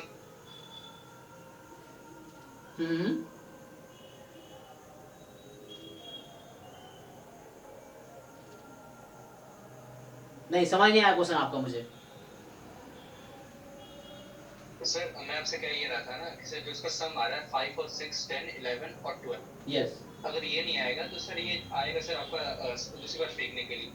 यस लेकिन सर अगर इसको सर सिल्वर तब मिलेगा जब ये कह रहा है कि upper face in the second throw, upper face, हाँ। तो सर ये पहले की sir upper face in the second throw is the same as the sum of the first throw. Sir समझ वो सम ही मतलब पेयर फेंक रहा है ना, तो मतलब वो सम से ही है उसका क्वेश्चन एक्चुअली। सर ये कह रहा है कि सर अगर पहली बार हम लोग फेंक रहे हैं मतलब दो डाइस को, हाँ 5 6 10 11 12 आ रहा है तो गोल्ड मिल रहा है। यस अगर ये ऐसा नहीं आ रहा है पहले थ्रो में, यस दोनों डाई को फेंकने के बाद, तब जब हम लोग दूसरा बार फेंकने जा रहे हैं दोनों डाइस को, हाँ तो ऊपर वाला जो 5 6 10 11 12 आएगा तो तब सिल्वर कॉइन मिलेगा, मतलब दूसरे थ्रो में। नहीं नहीं एक minute wins a silver coin if the sum of the numbers shown on the upper faces in the second throw is the same as the sum of the numbers in the first throw। तो 5 6 11 12 ना तो पहली बार में आएगा और ना ही दूसरी बार में आएगा। गोल्ड अगर सिल्वर मिलेगा तो बताओ, अगर सिल्वर उसको मिल रहा है तो दूसरी बार में ये नहीं आएगा, नहीं आ सकता ना। नहीं सर, पहली बार में अगर नहीं आया, हाँ। दूसरी बार में फेंकेगा तो ए आएगा तभी सिल्वर मिलेगा। सर वही कह रहा है। अच्छा ऐसा कह रहा है, एक बार पढ़ लेता हूँ फिर से मैं। कह रहा है कि अच्छा ठीक है, वो इंग्लिश का दिक्कत हो सकता है और चेक कर लेते हैं, ठीक है फिर से। तो कह रहा है कि अगर उसने पहली बार sum of the number shown on the upper face 5 6 10 11 12 है तो Ram wins a gold coin, okay. Otherwise अगर ऐसा नहीं हुआ तो he rolls the pair of dice once again and wins a silver coin if the sum of the numbers shown on the upper faces in the second throw is the same as the sum of the number in the first throw। अच्छा तो यहाँ ये समझना पड़ेगा। बाकी लोग क्या कहते हैं भाई इंग्लिश का, ये तो इंग्लिश मतलब लैंग्वेज समझने वाली बात है। ये भी मतलब निकल रहा है कि पहली बार में जो फेंका गया है वही तो वो आए तभी मिलेगा। जैसे मान लीजिए पहली बार में 2 आ गया और दूसरी बार में भी सम 2 आ गया तो उसको सिल्वर मिलेगा कि नहीं मिलेगा ये बताओ। सर वही दोनों मतलब निकल रहा है। नहीं आपको वही हाँ देखो यहाँ थोड़े से इंग्लिश भी मैटर करता है हालांकि, लेकिन आपको समझना है मीनिंग क्या है क्वेश्चन का। जहाँ मुझे समझ आ रहा है कि कहना चाह रहा है पहली बार में जो आया आउटकम वो आया होगा 23479, एक 234,789 यही आया होगा, तभी वो सेकेंड टाइम थ्रो किया। और उस बार में भी 234,789 में से वही आया जो पहले आया था, तब उसको सिल्वर मिलेगा एक्चुअली। ओके ठीक है। तो what is the probability that he wins a gold और अ सिल्वर? तो पहले मुझे तुम बताओ गोल्ड जीतने की क्या प्रोबेबिलिटी है, गोल्ड का अलग से निकाल लेते हैं। 15/36। तो वो आउटकम काउंट करने पड़ेंगे आपको, है ना, कि तो आपने काउंट किए होंगे, ठीक है। टोटल 36 आउटकम है ना, तो आप उनमें से काउंट करो कितने आउटकम से जहां पे सम 5 6 10 11 12 हो रहा है। तो चलो 15/36 गोल्ड का हो गया। अब आते हैं सिल्वर पे, ध्यान दो सिल्वर पे। तो पहली बार में सम 2 आने की क्या प्रोबेबिलिटी है पहले थ्रो पे? 1/36 एंड बोल रहा हूं सेकेंड थ्रो में भी सम 2 आने की क्या प्रोबेबिलिटी है? 1/36 यस। सो ये देखो 36, तो ये एक this is the one case of winning a silver coin. और अब और लिख रहा हूं तो प्लस, और means plus and means multiply. So और the second possibility of winning the silver coin is in the first throw he got 3, तो प्रोबेबिलिटी कितनी होगी? 2/36 and same outcome he gets in the second throw also, then you will get the, हमें silver का favourable outcome ढूंढना है और उसकी probability निकालनी है मुझे। सो this is the one favourable outcome that 2 first the sum in the first throw was 2 and sum in the second throw is also 2, sum in the first throw is 3 and in the second throw is sum is also 3, so then he will get this plus sum 4 के लिए 3/36 plus सम 7 के लिए 6/36 into 6/36 same outcome आएगा। Then sum 8 के लिए 5/36, तो 5/36 5/36 and the last is sum 9 4/36। देखो यहां से आंसर आ जाएगा। Now this is the probability of winning gold, this is the probability of winning silver. Now you add both, वही पूछा ना, विन गोल्ड और सिल्वर दोनों का इंटरसेक्शन एम्प्टी है। अगर गोल्ड जीतेगा तो सिल्वर जीतने की नौबत नहीं आएगी, क्योंकि गोल्ड जीत गया तो गेम स्टॉप हो गया। सो ए और भी है ना, ए यूनियन बी की प्रोबेबिलिटी चाहिए था, जी यूनियन एस की प्रोबेबिलिटी चाहिए था। तो probability of G union S is equal to probability of G plus probability of S, because G and S are disjoint, so both can not occur simultaneously.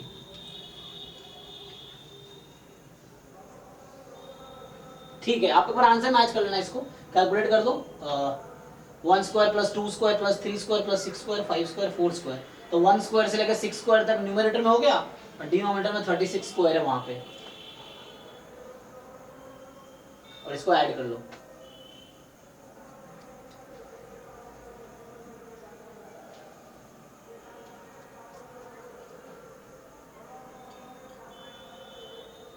चलो सो आगे बढ़े, अभी doubt है तो पूछो कुछ। नेक्स्ट क्वेश्चन 23 ट्राई करें। 25 हाँ देखो ठीक है। देखो तुम्हारा डाउट है तो तुम बेझिझक पूछो, मैं कभी डाउट पूछने के लिए भी डांटूंगा नहीं, है ना, या मैं अप्रिशिएट करता हूँ डाउट पूछो, क्योंकि तुम्हारी वजह से और लोगों का ही भला होगा। कुछ बच्चे ऐसे हैं जो पूछ नहीं पाते, इंट्रोवर्ट होते हैं या पता नहीं उनको शर्म आती है या क्या लगता है, तो इस तरह से है। तो तुम अपना जिम्मेदारी लो, तुम्हें जो भी डाउट है ऑनेस्टली पूछो, क्योंकि तुम्हें एग्जाम में अच्छा करना है तो तुम्हें सीखना है। तो तुम दूसरों का मत सोचो कि दूसरा तुम्हारे बारे में अच्छा सोच रहा है बुरा सोच रहा है, सोचने को क्या ही पड़ता है, तुम्हें खुद रिजल्ट लाना है, तुम्हें सीखना है ना। अभी जो बुरा अच्छा सोचे क्या ही फर्क पड़े, रिजल्ट तुम्हारा आएगा फिर वो बराबर हो जाएगा, वैसा है। तो जो भी डाउट्स हो ऑनेस्टली पूछो, क्योंकि तुम तैयारी कर रहे हो, तो एक भी कॉन्सेप्ट छोड़ोगे एग्जाम में वही तुम्हें अटका देगा, वहीं जाकर प्रॉब्लम आएगी। फिर जो कॉन्सेप्ट तुम छोड़ के जाओगे, जो क्वेश्चन इग्नोर कर दिए धोखे से, और वो क्वेश्चन एग्जाम में मिल जाएगा, ऐसा अक्सर होता है ना, इस तरह से है। सो चलिए 23 कह रहा है a system consisting of n components, component functions, components functions, यहाँ फंक्शंस का मतलब है वर्क करेगी, है ना, system will work. So a system consisting of n component functions, मतलब फंक्शन का मतलब works, so system works if and only at least one of n components functions. तो एक सिस्टम में n कंपोनेंट है ना, तो एक कोई सिस्टम उसमें n पार्ट पुर्जे हैं, so there are n components हैं, तो वो सिस्टम काम तभी करेगी अगर उसके कम से कम एक कंपोनेंट काम कर रहे हैं ना, at least one of n component works, n components है, कोई भी एक अगर काम कर रहा है, at least one is working, then system is working, ये कहना चाह रहा है.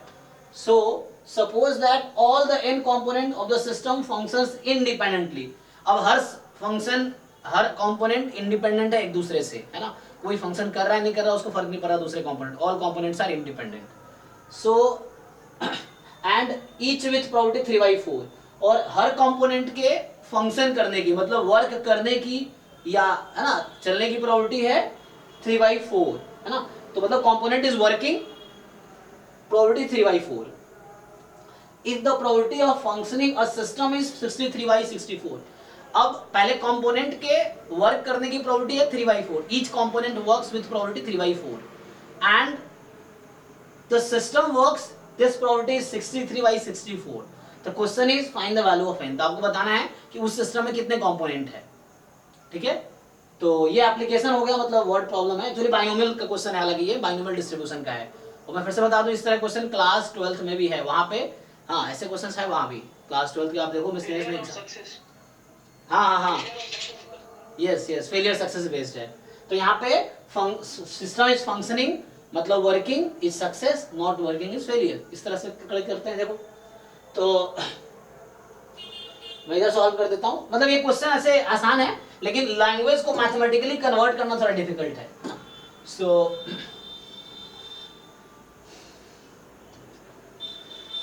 मुझे क्या चाहिए यहाँ पे, n की वैल्यू चाहिए. ठीक है,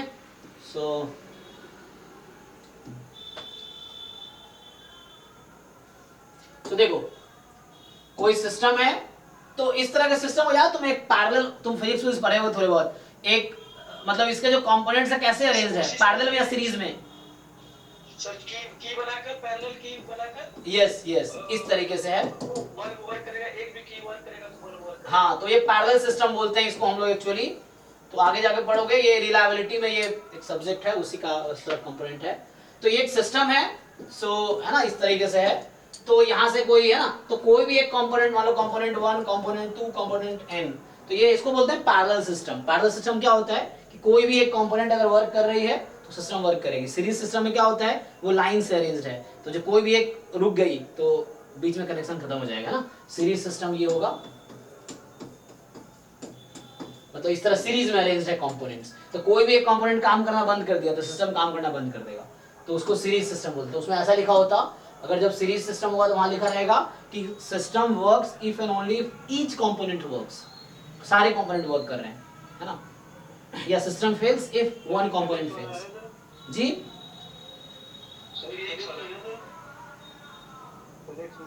हाँ, फिजिक्स में थोड़ा सा हमने वहां पढ़ा होगा, मैं थोड़ा डिलेट कर रहा हूँ उससे, लेकिन आप हाँ ये ऐसे आप इधर समझ भी सकते हो कि इसमें कहा है कि कोई भी एक कंपोनेंट वर्क कर रही है तो सिस्टम विल वर्क. ठीक है ना, इस तरीके से. सेमीकंडक्टर बेस्ड हो सकता है, जैसे की बना ले, की बना के कर सकते हैं. हाँ वैसे ही था.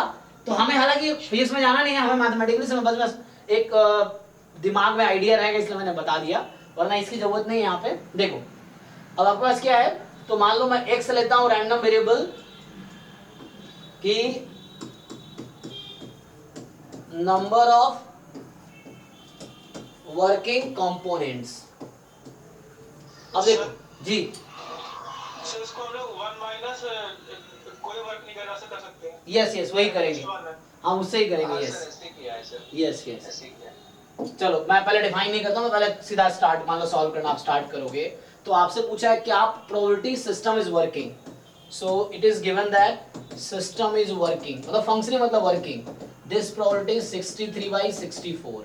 अब आपको समझना है कि सिस्टम इज वर्किंग का क्या मतलब है. तो क्वेश्चन में लिखा हुआ है कि system is working if and only if at least one of the n component is working. तो यहाँ प्रोबेबिलिटी हो गया कि at least one of n component is working. ठीक, so this probability is 63/64. so यहाँ से क्या होगा, अब इसका कॉम्प्लीमेंट ले लो, है ना. तो एटलीस्ट वन कंपोनेंट वर्क्स, तो इसका कॉम्प्लीमेंट क्या होगा, 1 माइनस प्रोबेबिलिटी. यहाँ मैं क्या लिखूं वर्ड में, नन वर्क्स, है ना. सो नो कंपोनेंट वर्क्स, है ना. कॉम्प्लीमेंट का मतलब no component work. This probability is 63/64। तो ये इवेंट ई था, तो ये ई कॉम्प्लीमेंट है। ई में एटलीस्ट वन कंपोनेंट वर्क, तो 1 2 3 4 और n है ना, एटलीस्ट वन वर्क्स, तो कॉम्प्लीमेंट हो जाएगा, no of the component works.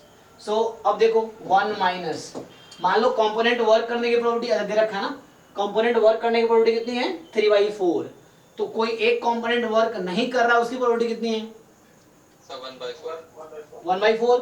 सो कोई कंपोनेंट काम नहीं कर रहा है, तो first component doesn't work, probability is 1/4, second component doesn't work, probability 1/4, third component doesn't work 1/4। सो इस तरह से इक्वल टू 63, अच्छा सॉरी यहाँ पे था प्रोबेबिलिटी ऑफ दिस, ओके ठीक है, तो इक्वल टू है ना। तो अब इसको सॉल्व करके n निकाल लोगे आप लोग, बताओ। 5 सर n 3 आ जाएगा। ओके, तो 1 माइनस ये हो गया 1/4 की पावर n बराबर 63/64, तो यहाँ से आ गया 1/4 की power n is equal to 1/64, तो यहाँ से देख लो अब n बराबर 3 आ गया। तो answer is the system has 3 components, तो उस सिस्टम में 3 कंपोनेंट है एक्चुअली।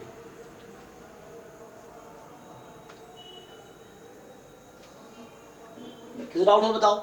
इसको मैं रैंडम वेरिएबल से भी कर सकता था, जो स्टार्ट करना चाह रहा था मैं रैंडम वेरिएबल को इग्नोर किया, तो ऐसे हिसाब में वैसे कर दिया, ठीक है। तो ये बिना रैंडम वेरिएबल का यूज किए हमने कर दिया ऐसे सॉल्व, ठीक है ना।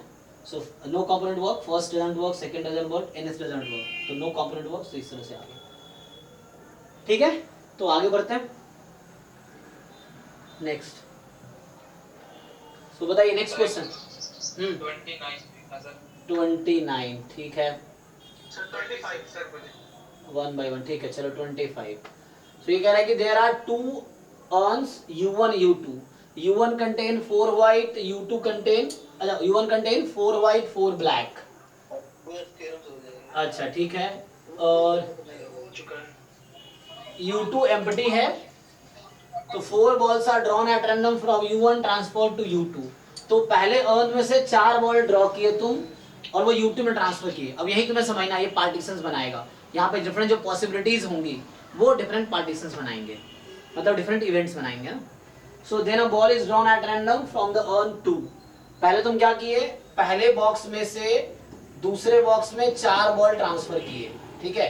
तो पहले बॉक्स में था 4 व्हाइट और 4 ब्लैक, पहले बॉक्स में क्या था 4 व्हाइट और 4 ब्लैक थे, ठीक है। सो 4 व्हाइट 4 ब्लैक थे। अब आपने ट्रांसफर किया उसको दूसरे में, u2 में अभी 0 है लेकिन 4 ट्रांसफर किए, तो जब ट्रांसफर कर दोगे यहाँ 4 बॉल्स हैं आपके पास।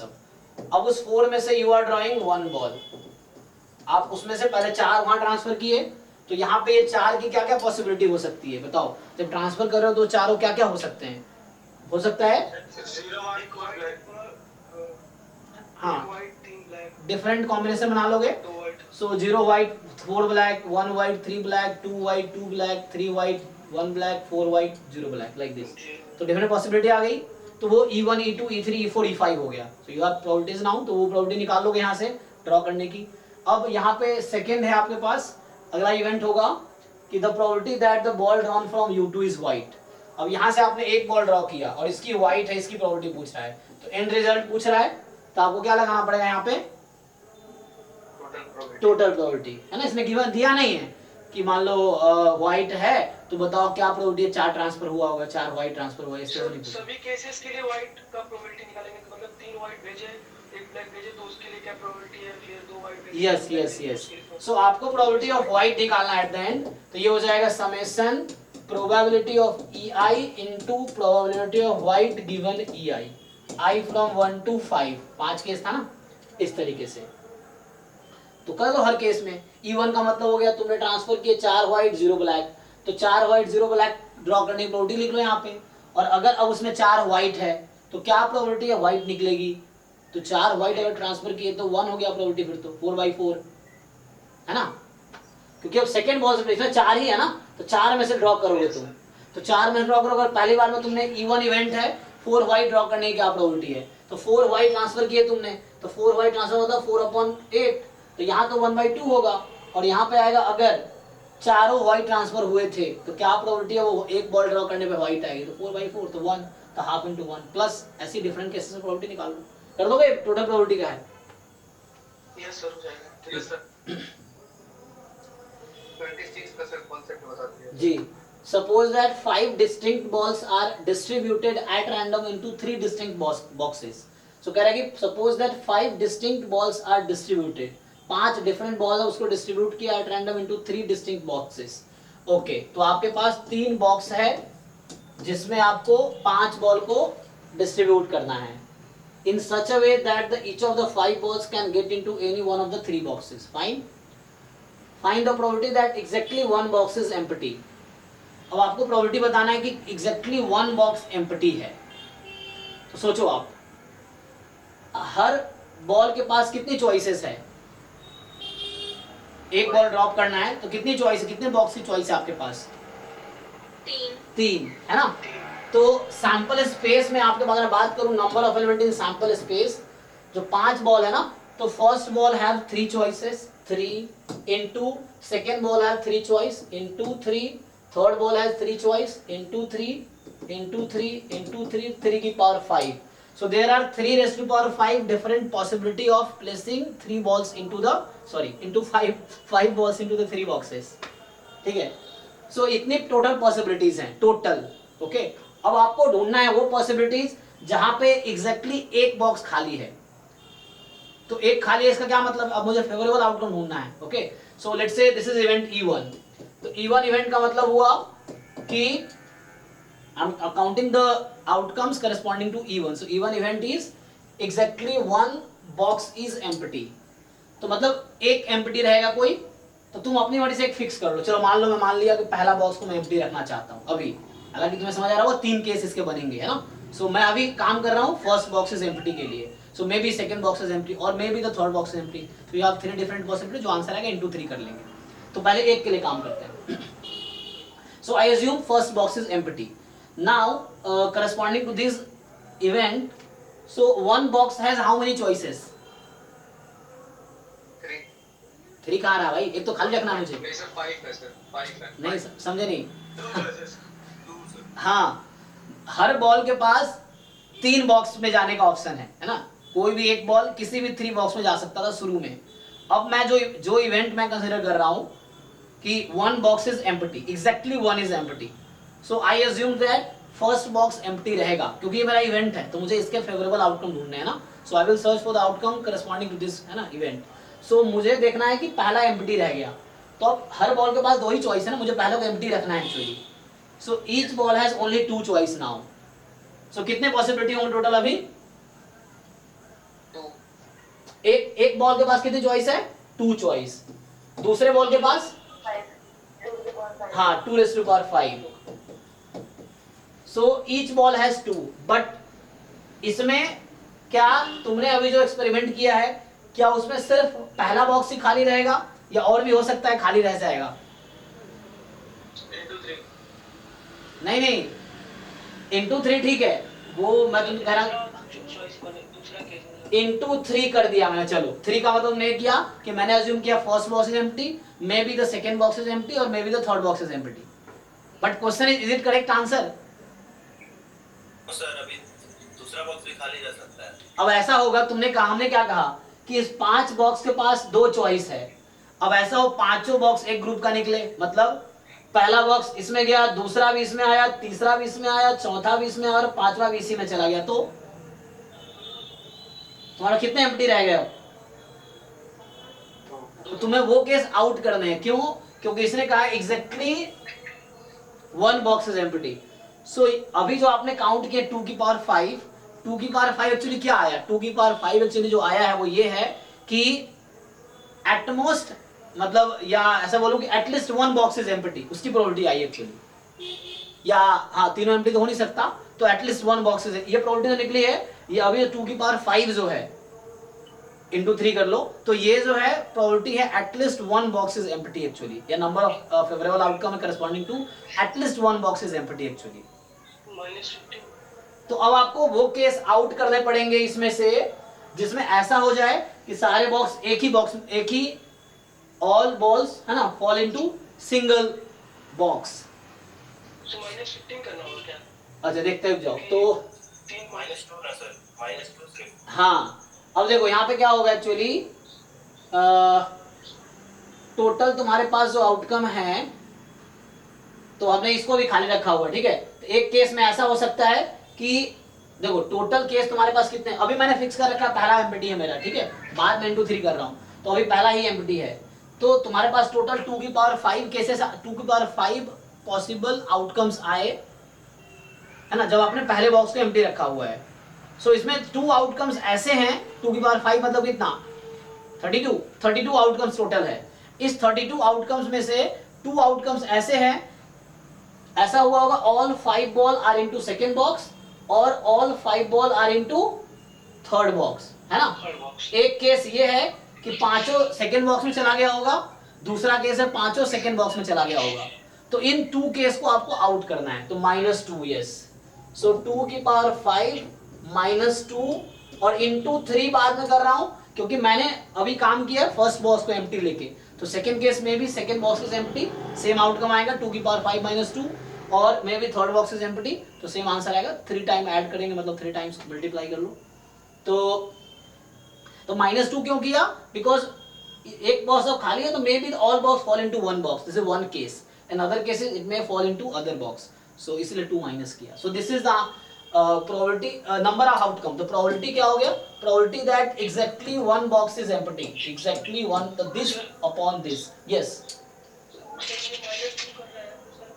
कोई एक बॉक्स में पूरा बॉल चला जाएगा तो उसमें दो बच जाएंगे, तो उसमें भी तो 3 सिचुएशन बन जाएंगे कि सर पहले वाले में पूरा 5 चला जाए। यस। देखो जो आप ढूंढ रहे हो यहाँ आ गया ना, 2 × 3 कितना 6 हो गया, तो जो आप कह रहे हो तो वो बाहर 6 है ना, तो वही तो बाहर 3 किया उसमें, वो भी तो आ गया।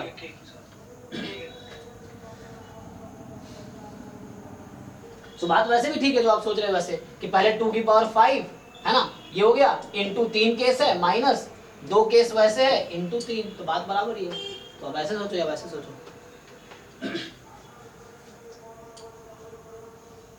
तो ये आ गया एग्जैक्टली वन बॉक्स का, this upon total, this is the probability of exactly one box being. अब इस तरह क्वेश्चन एग्जाम में आए तो तुम्हें कॉन्फिडेंस है कि तुम कर लोगे, तो स्टार्ट करो, वरना स्टार्टिंग में इसको इग्नोर करो। You just solve other questions which you know. आपको 100% मार्क्स लाने नहीं है, 50-60 नंबर आ गए तो काफी अच्छे मार्क्स आ जाएंगे। तो आपको वो क्वेश्चन स्टार्टिंग में इग्नोर करो जो उसमें कॉन्फिडेंट नहीं है, कॉन्फिडेंट नहीं हो, तुम्हें लगता है इसमें गलती कर सकते हैं, टाइम किल हो सकता है, सो यू जस्ट उस पॉइंट पे उसको इग्नोर करो, पहले पूरा पेपर कर लो। फिर एक बार जब पेपर हो गए वो सारे क्वेश्चन, होना क्या होगा, टाइम यहाँ किल कर दोगे, आगे आसान क्वेश्चन में तुम्हारे पास टाइम ही नहीं बचेगा करने का। तो पहले वो आसान क्वेश्चंस पहले कर लो जो तुम्हें आते हैं, उसके बाद फिर इन क्वेश्चंस पे आओ जो तुम्हें लगे कि तुम्हें टाइम लग सकता है या गलती हो सकती है। तो एंड में टाइम बच गया, मान लो आज के 1 घंटे बच गए तुम्हारे पास, तो अब वो क्वेश्चंस करो जो तुम्हें नहीं आते थे, तो अब उसको अप्रोच लो, ट्राई करो, ये चीज है। ओके चलो अब नेक्स्ट, तो अगला हो गया, और एक और पार्ट है इसका, एक और पार्ट क्या है, also find the probability that all boxes are occupied.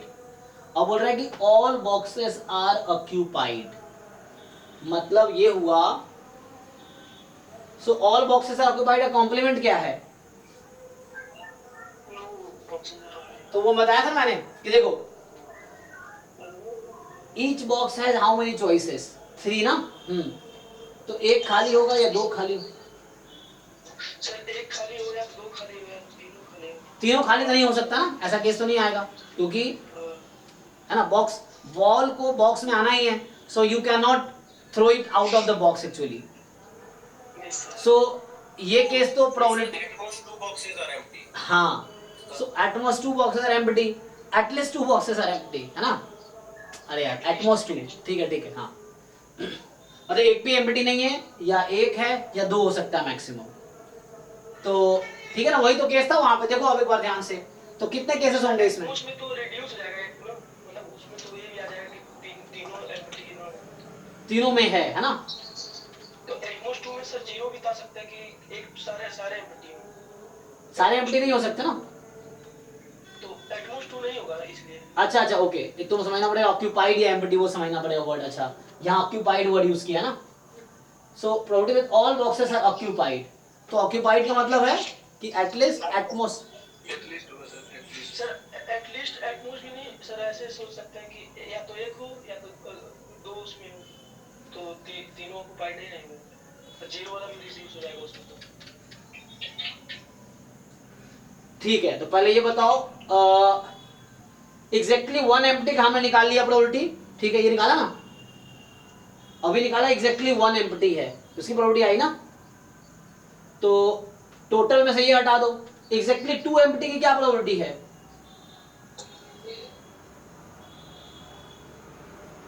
Sir उसको निकालना होगा। कितने केस होंगे? नहीं, कितने केसेस है जहां एग्जैक्टली 2 एम्प्टी है, 2 बॉक्स एम्प्टी रह जाएगा?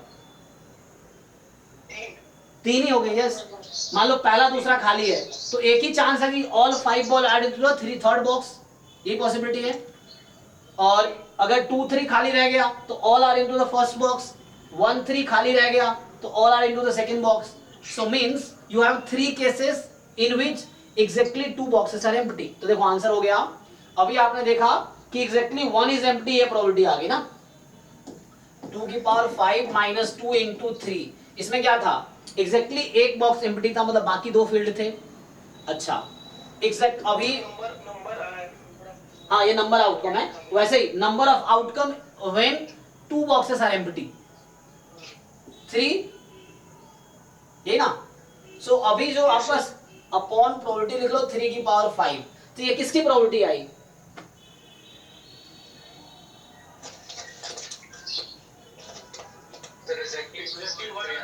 तो इसका कॉम्प्लीमेंट कर दो, तो 1 माइनस कर दो, ये आंसर आ गया इसका, ऑल बॉक्सेस आर ऑक्यूपाइड। तो ऑल बॉक्सेस ऑक्यूपाइड का मतलब क्या हुआ? नो बॉक्सेस एम्प्टी, यही ना, 0 इज एम्प्टी। सो ये किसकी प्रोबेबिलिटी है? ये आइदर 1 बॉक्स इज एम्प्टी और 2। तो तुम क्या करोगे? देखो मैं फिर से लिख के दिखा देता हूं। हमें पूछा है probability all boxes are occupied.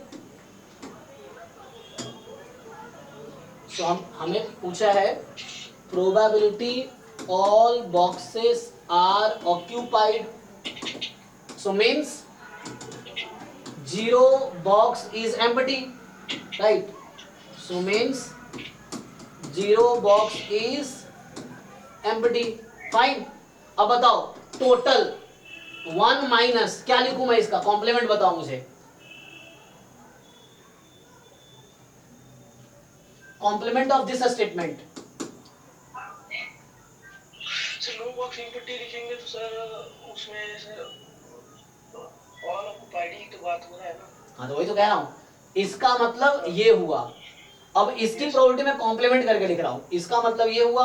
अब 1 माइनस कर रहा हूं, तो इसका complement 2 box occupied, so at least 1 box is empty, ये मतलब होगा ना। Yes sir. इसका कॉम्प्लीमेंट 0 बॉक्स इज एम्प्टी का कॉम्प्लीमेंट एटलीस्ट 1 इज एम्प्टी। अब 1 माइनस एटलीस्ट 1 एम्प्टी का मतलब एग्जैक्टली 1 एम्प्टी है ना, इसको मैं साथ में लिख देता हूं, plus exactly 2 empty plus exactly 3 empty. ठीक, ये मैं लिख दिया। अब तुम्हें इसकी प्रोबेबिलिटी डिसाइड करनी है। सो अब तुम्हें डिसाइड करनी है इसकी प्रोबेबिलिटी। सो ठीक है ना। सो यहाँ पे आ गया तुम्हारे पास। अब बताओ 1 minus exactly 1 box is empty, तो अभी मैंने प्रोबेबिलिटी निकाली थी इसकी 2 की पावर 5 माइनस 2 इंटू 3 अपॉन 3 की पावर 5। दिस इज ये अभी हमने कैलकुलेट किया था। पहला पार्ट यही था कि exactly 1 box is empty, exactly 2 box empty, 2 खाली है। कितने केसेस बनेंगे उसमें? 3 केस थे कि all boxes are either into box 1 और इन बॉक्स 2 और इन बॉक्स 3, किसी एक में ही सारे होंगे। तो 3 केस हो गए अपॉन 3 की power 5। What is the probability that exactly 3 boxes are empty? 0 probability. 0 cases are there where exactly 3 boxes. हो गया आंसर। तो ये आंसर हो गया तुम्हारा, सिंपलीफाई कर लो। ठीक, और भी अप्रोच हो सकते हैं। ये मुझे ऐसे समझ आ रहा है इसलिए मैं ऐसे कर रहा हूं। तुम अगर खुद से सोचोगे तो और दूसरा अप्रोच भी हो सकता है।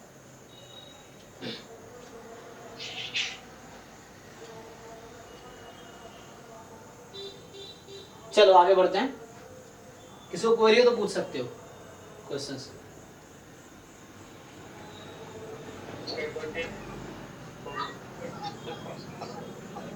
कौन सा? 28 28 सर बता दीजिए। 8, ठीक है। 8 कह रहा है कि सर 27 का यूनिट्स दे दीजिएगा, थोड़ा समझा दीजिए। ओके, तो ये आपको कह रहा है कि सपोज ए बी इवेंट है,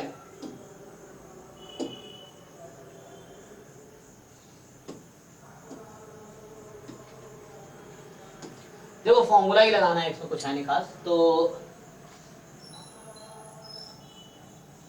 यहाँ पे क्या है, तुम्हें जो गिवन है बस उसको सिंप्लीफाई करना है।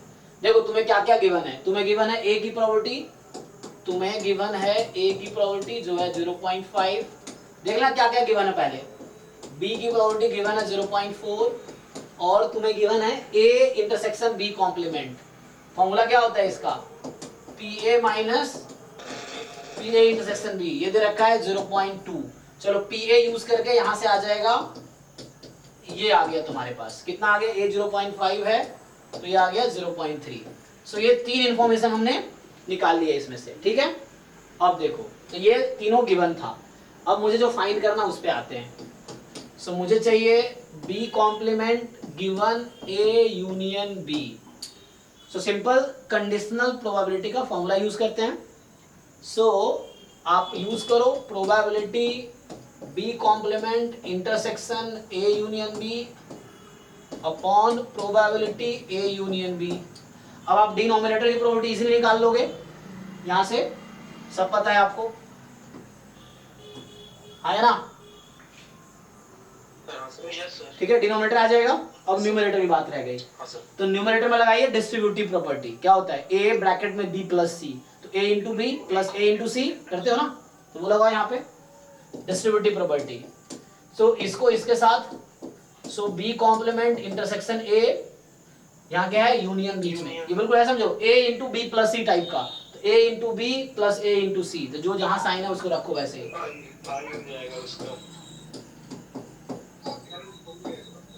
अब ये तो तुम निकाल लोगे तो अपना ये फाइंड करना।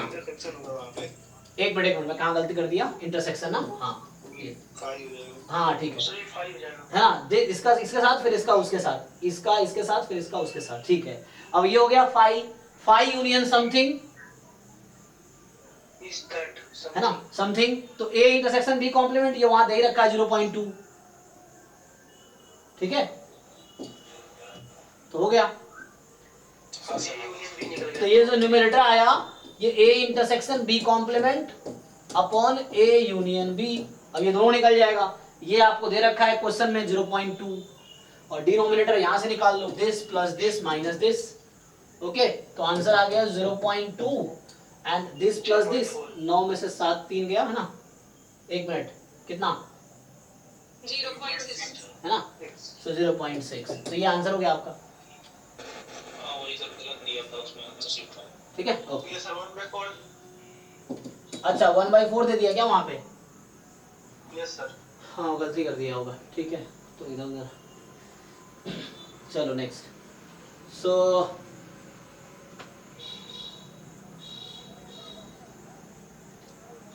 हाँ वो हमारे साथ कुछ लोग हैं जो असाइनमेंट बनाते हैं, तो उन्होंने बनाया आंसर, कोई बात नहीं, ठीक है। तो आगे 28, तो ये कह रहा है कि 28 ही पूछना है नहीं, यस सर, तो ये कह रहा है there are 2 boxes each containing 2 component. अब क्या तुम्हारा 2 बॉक्स है और दोनों में 2-2 कंपोनेंट है, each component is defective with probability 1/4, वैसे ही क्वेश्चन एक पहले भी था हालांकि। सो कह रहा है किसी एक कंपोनेंट की प्रोबेबिलिटी 1/4 डिफेक्टिव होने की है, तो गुड होने की 3/4 प्रोबेबिलिटी है। अब independent of all other components, probability that exactly one box contains exactly one defective component. मतलब देखो 2 कंपोनेंट्स हैं और 2 बॉक्सेस हैं, हर बॉक्स में 2 कंपोनेंट, पहले बॉक्स में 2 कंपोनेंट, दूसरे बॉक्स में 2 कंपोनेंट। अब आपसे कह रहे हैं क्या प्रोबेबिलिटी है कि exactly one box contain exactly one defective component. तो पहले देखो पहले बॉक्स में निकालो एग्जैक्टली वन डिफेक्टिव कंपोनेंट होने की क्या प्रोबेबिलिटी है, ठीक है, किसी एक बॉक्स में एग्जैक्टली वन डिफेक्टिव, मैं यहाँ रैंडम वेरिएबल से भी कर सकता हूँ, लेकिन अभी इसको बिना रैंडम वेरिएबल से करूंगा, ये बाइनोमियल का क्वेश्चन है हालांकि, तो मैं बिना बाइनोमियल यूज किए मैं सॉल्व करता हूँ इसको, बाइनोमियल से भी हो जाएगा। डबल 2 बार बाइनोमियल लगाना पड़ेगा यहाँ पे, एक बार कंपोनेंट पे और एक बार बॉक्स पे, क्योंकि 2 कंपोनेंट्स भी हैं, तो एक बार प्रोबेबिलिटी निकालनी पड़ेगी कि एग्जैक्टली 1 डिफेक्टिव कंपोनेंट की प्रोबेबिलिटी, तो उससे आ जाएगा। सो x number of defective component है, और दूसरी बार दूसरा नंबर होगा नंबर ऑफ बॉक्सेस, 2 बॉक्स है तो एग्जैक्टली 1 बॉक्स इज डिफेक्टिव। तो 2 बार बाइनोमियल लगाओगे तो उससे भी हो जाएगा। बिना बाइनोमियल के भी ट्राई कर सकते हैं, तो बाइनोमियल ना लगा के ऐसे ही लॉजिकली हम कर सकते हैं।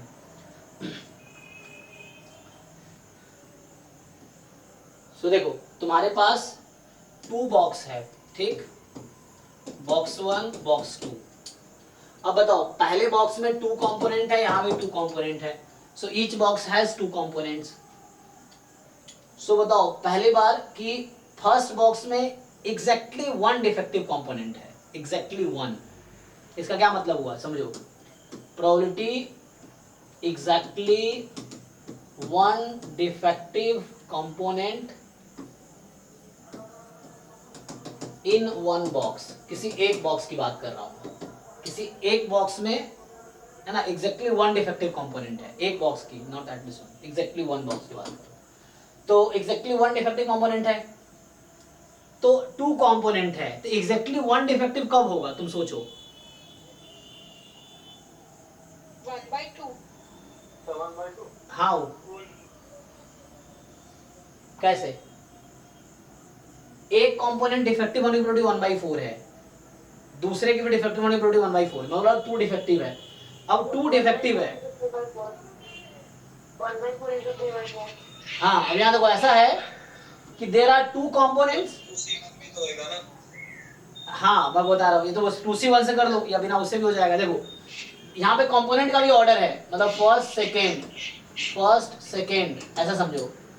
तो या थोड़ा लेबलिंग अलग कर दूं, तो लेबलिंग मान लो कंपोनेंट को मैं C1 C2 लिख देता हूँ, बॉक्स को B1 B2, है ना, इस तरीके से। हो सकता है। देखो तो ऐसा होगा एग्जैक्टली 1 डिफेक्टिव का मतलब है कि पहला डिफेक्टिव है, इसकी प्रोबेबिलिटी 1/4, एंड दूसरा डिफेक्टिव नहीं है, क्योंकि एग्जैक्टली 1 डिफेक्टिव रखना है, तो एक डिफेक्टिव है तो एक दूसरा नहीं है, तो इनटू 3/4। तो ये हुआ एक केस। और first is defective and second is non defective, कैसे लिखा हूं मैं, जैसे भी समझ लो, ठीक है ना, इस तरह से। First is non defective, second is defective, first is defective, second is non defective, 2 case, यही 2C1 हो रहा है ना, देयर आर 2 केसेस, तो यही तुम 2C1 लगा सकते थे। तो यहां से कितना आ गया, ये आ गया 6/16। सो ये प्रोबेबिलिटी आया कि इन 1 box exactly 1 component is defective. अभी आया प्रोबेबिलिटी कि इन 1 box exactly 1 component is defective. Okay, अब आओ तुम यहां पे। अब नेक्स्ट पूछा है exactly 1 box contains exactly 1 defective component, ठीक है, समझो यहां पे ध्यान से। अब बिल्कुल वही लॉजिक, जो लॉजिक यहां लगाया वही लॉजिक लगाएंगे। अब यहां कंपोनेंट पे लॉजिक लगा रहे थे, बॉक्स पे लगाएंगे, ठीक है। तो समझो exactly 1 box contain, you have 2 boxes, तो मान लो पहले बॉक्स में exactly 1 defective component, उसकी क्या प्रोबेबिलिटी है? पहले बॉक्स में एग्जैक्टली 1 डिफेक्टिव कंपोनेंट, उसकी क्या प्रोबेबिलिटी है? 6/16। सो 6/16 is the probability that first box has exactly 1 defective component. अब दूसरे में एग्जैक्टली 1 डिफेक्टिव नहीं होने चाहिए, तो उसकी क्या प्रोबेबिलिटी होगी? 10/16। और तो ये हुआ, मैंने ये अज्यूम किया क्योंकि एग्जैक्टली 1 बॉक्स को होना पड़ेगा, तो पहले में अगर है तो दूसरे में नहीं होगा, एग्जैक्टली 1 है ना, should fall into the condition. So ये हो गया। अब नेक्स्ट अज्यूम करो कि दूसरा बॉक्स है ना, एक बॉक्स में नहीं है, मतलब 10/16 वही 2C1 चल रहा है, ठीक है ना, और 6/16 कितना आया, देखो आंसर कितना आया,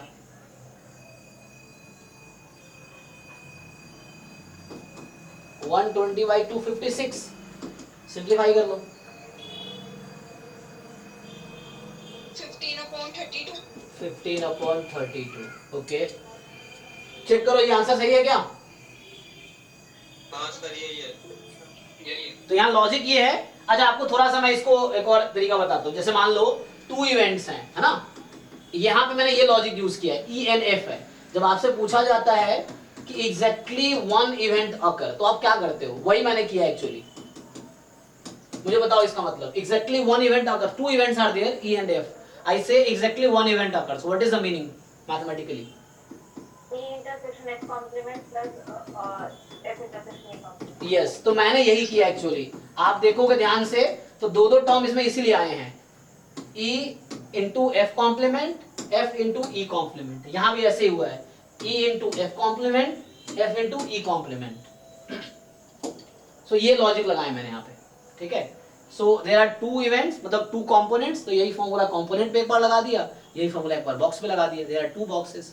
सो एग्जैक्टली वन कंपोनेंट एम्प्टी, तो चूंकि इंडिपेंडेंट है तो इसलिए अलग अलग कर दिया उसको, अगर इंडिपेंडेंट है तो अलग अलग कर दिया, ठीक। सो इंडिपेंडेंट है तो हमने अलग अलग लिख दिया इसको।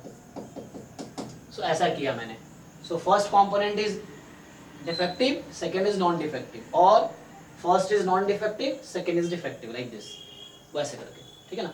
वैसे बॉक्स पे कि first box contain exactly one defective and second box does not contain exactly one defective. यहाँ पे हो गया कि first box does not contain exactly one defective, second box contain defective, like इस तरह से, है ना। सर आप रैंडम वेरिएबल किसको भी करने वाले थे? जी, तो रैंडम वेरिएबल बाइनोमियल लग जाएगा। सो बाइनोमियल लग जाएगा तो वो थोड़ा इजी पड़ेगा, तो ज़्यादा दिमाग नहीं लगाना पड़ेगा, ये है। अगर यही क्वेश्चन आप रैंडम वेरिएबल से करेंगे तो देखो, सो अगर ये रैंडम वेरिएबल से मैं अगर क्वेश्चन सॉल्व करूं, जी सर, वो जो दोनों कंपोनेंट को अलग अलग माना जा रहा है क्या? हाँ, अलग अलग केसेस में इंडिपेंडेंट है ना, all components are independent, all boxes are independent, तो सर यस सर, तब सही। ठीक है ना। कंपोनेंट लिखा है, components are independent, boxes are independent होंगे। सर तभी तो कंपोनेंट को बोलेंगे ना, अगर सब बराबर होते तो सर नहीं बनते ना, अगर सभी कंपोनेंट को सेम माना जाता तो। नहीं, वो अलग अलग है, हाँ।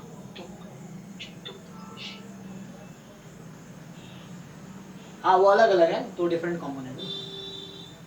बाइनोमियल से लगाओगे, देखो बाइनोमियल से अगर सॉल्व करोगे तुम, तो इसमें क्या होगा कि first you take random variable x as number of defective components, जिनको आइडिया है ठीक है, तो बाद में मैं यूनिवेरिएट डिस्ट्रीब्यूशन जब स्टार्ट करूंगा तो वहां डिटेल में बाइनोमियल करेंगे हम लोग। तो अभी आइडिया है क्योंकि 11 12 में भी था बाइनोमियल डिस्ट्रीब्यूशन, तो उतना तो आइडिया होना ही चाहिए।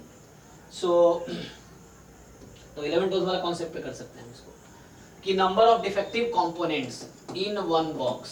सो एक बॉक्स की बात कर रहा हूँ। So there are two component, तो maybe 0 defective, 1 defective, 2 defective. So यहाँ से सपोर्ट देख के you can guess, so this will have binomial distribution 2 comma, what is the probability of success? Success is defective here, कितना है? 1/4। तो ये हो गया आपके पास जो नंबर ऑफ डिफेक्टिव कंपोनेंट्स। अब आपसे पूछा था कि probability exactly one defective component, exactly one defective component, तो ये हो गया probability x is equal to 1, ठीक है। सो ये हो गया आपके पास, मतलब बाइनोमियल लगा लो, 2c0 p की पावर 0, सॉरी 2c1 p की पावर 1 q की पावर 1, तो हो गया। तो देख लो वही आंसर आएगा, 6/16 आएगा, अप्लाई करो, ठीक है। सो ये यहाँ पे आ गया 2c1 p की पावर 1 q की पावर 1। सिमिलरली तो ये आया एग्जैक्टली 1, इसको मैं तत्काल स्मॉल p नाम दे देता हूँ। So for the time being let's say it is small p। Now I will define a new random variable y. So that y is number of boxes containing exactly one defective component.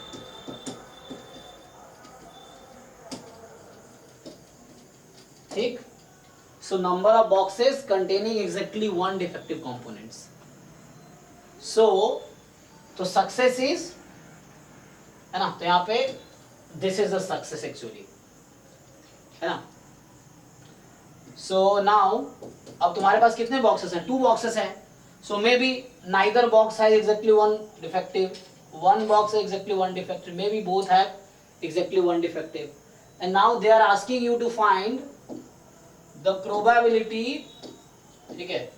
So they are asking you to find exactly one box contain exactly one defective component।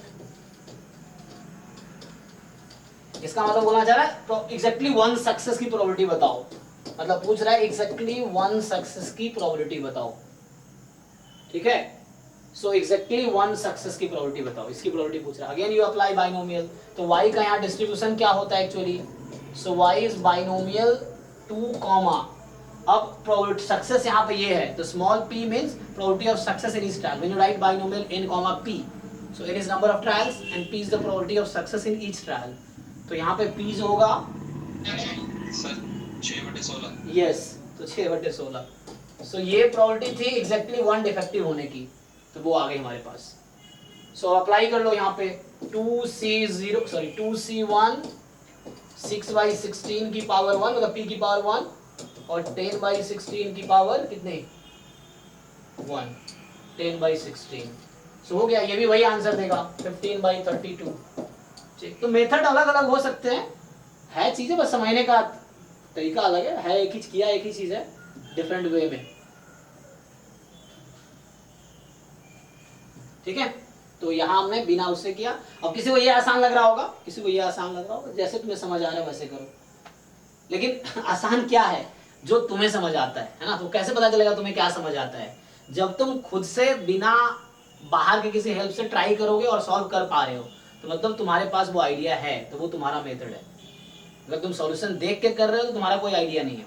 So like अगर इसके बाद तुम खुद से सोच पा रहे हो ना, मतलब यही क्वेश्चन दोबारा स्टार्ट करो अपने लॉजिक के हिसाब से, तो तुम अगर सॉल्व कर लिया मींस यू गॉट इट।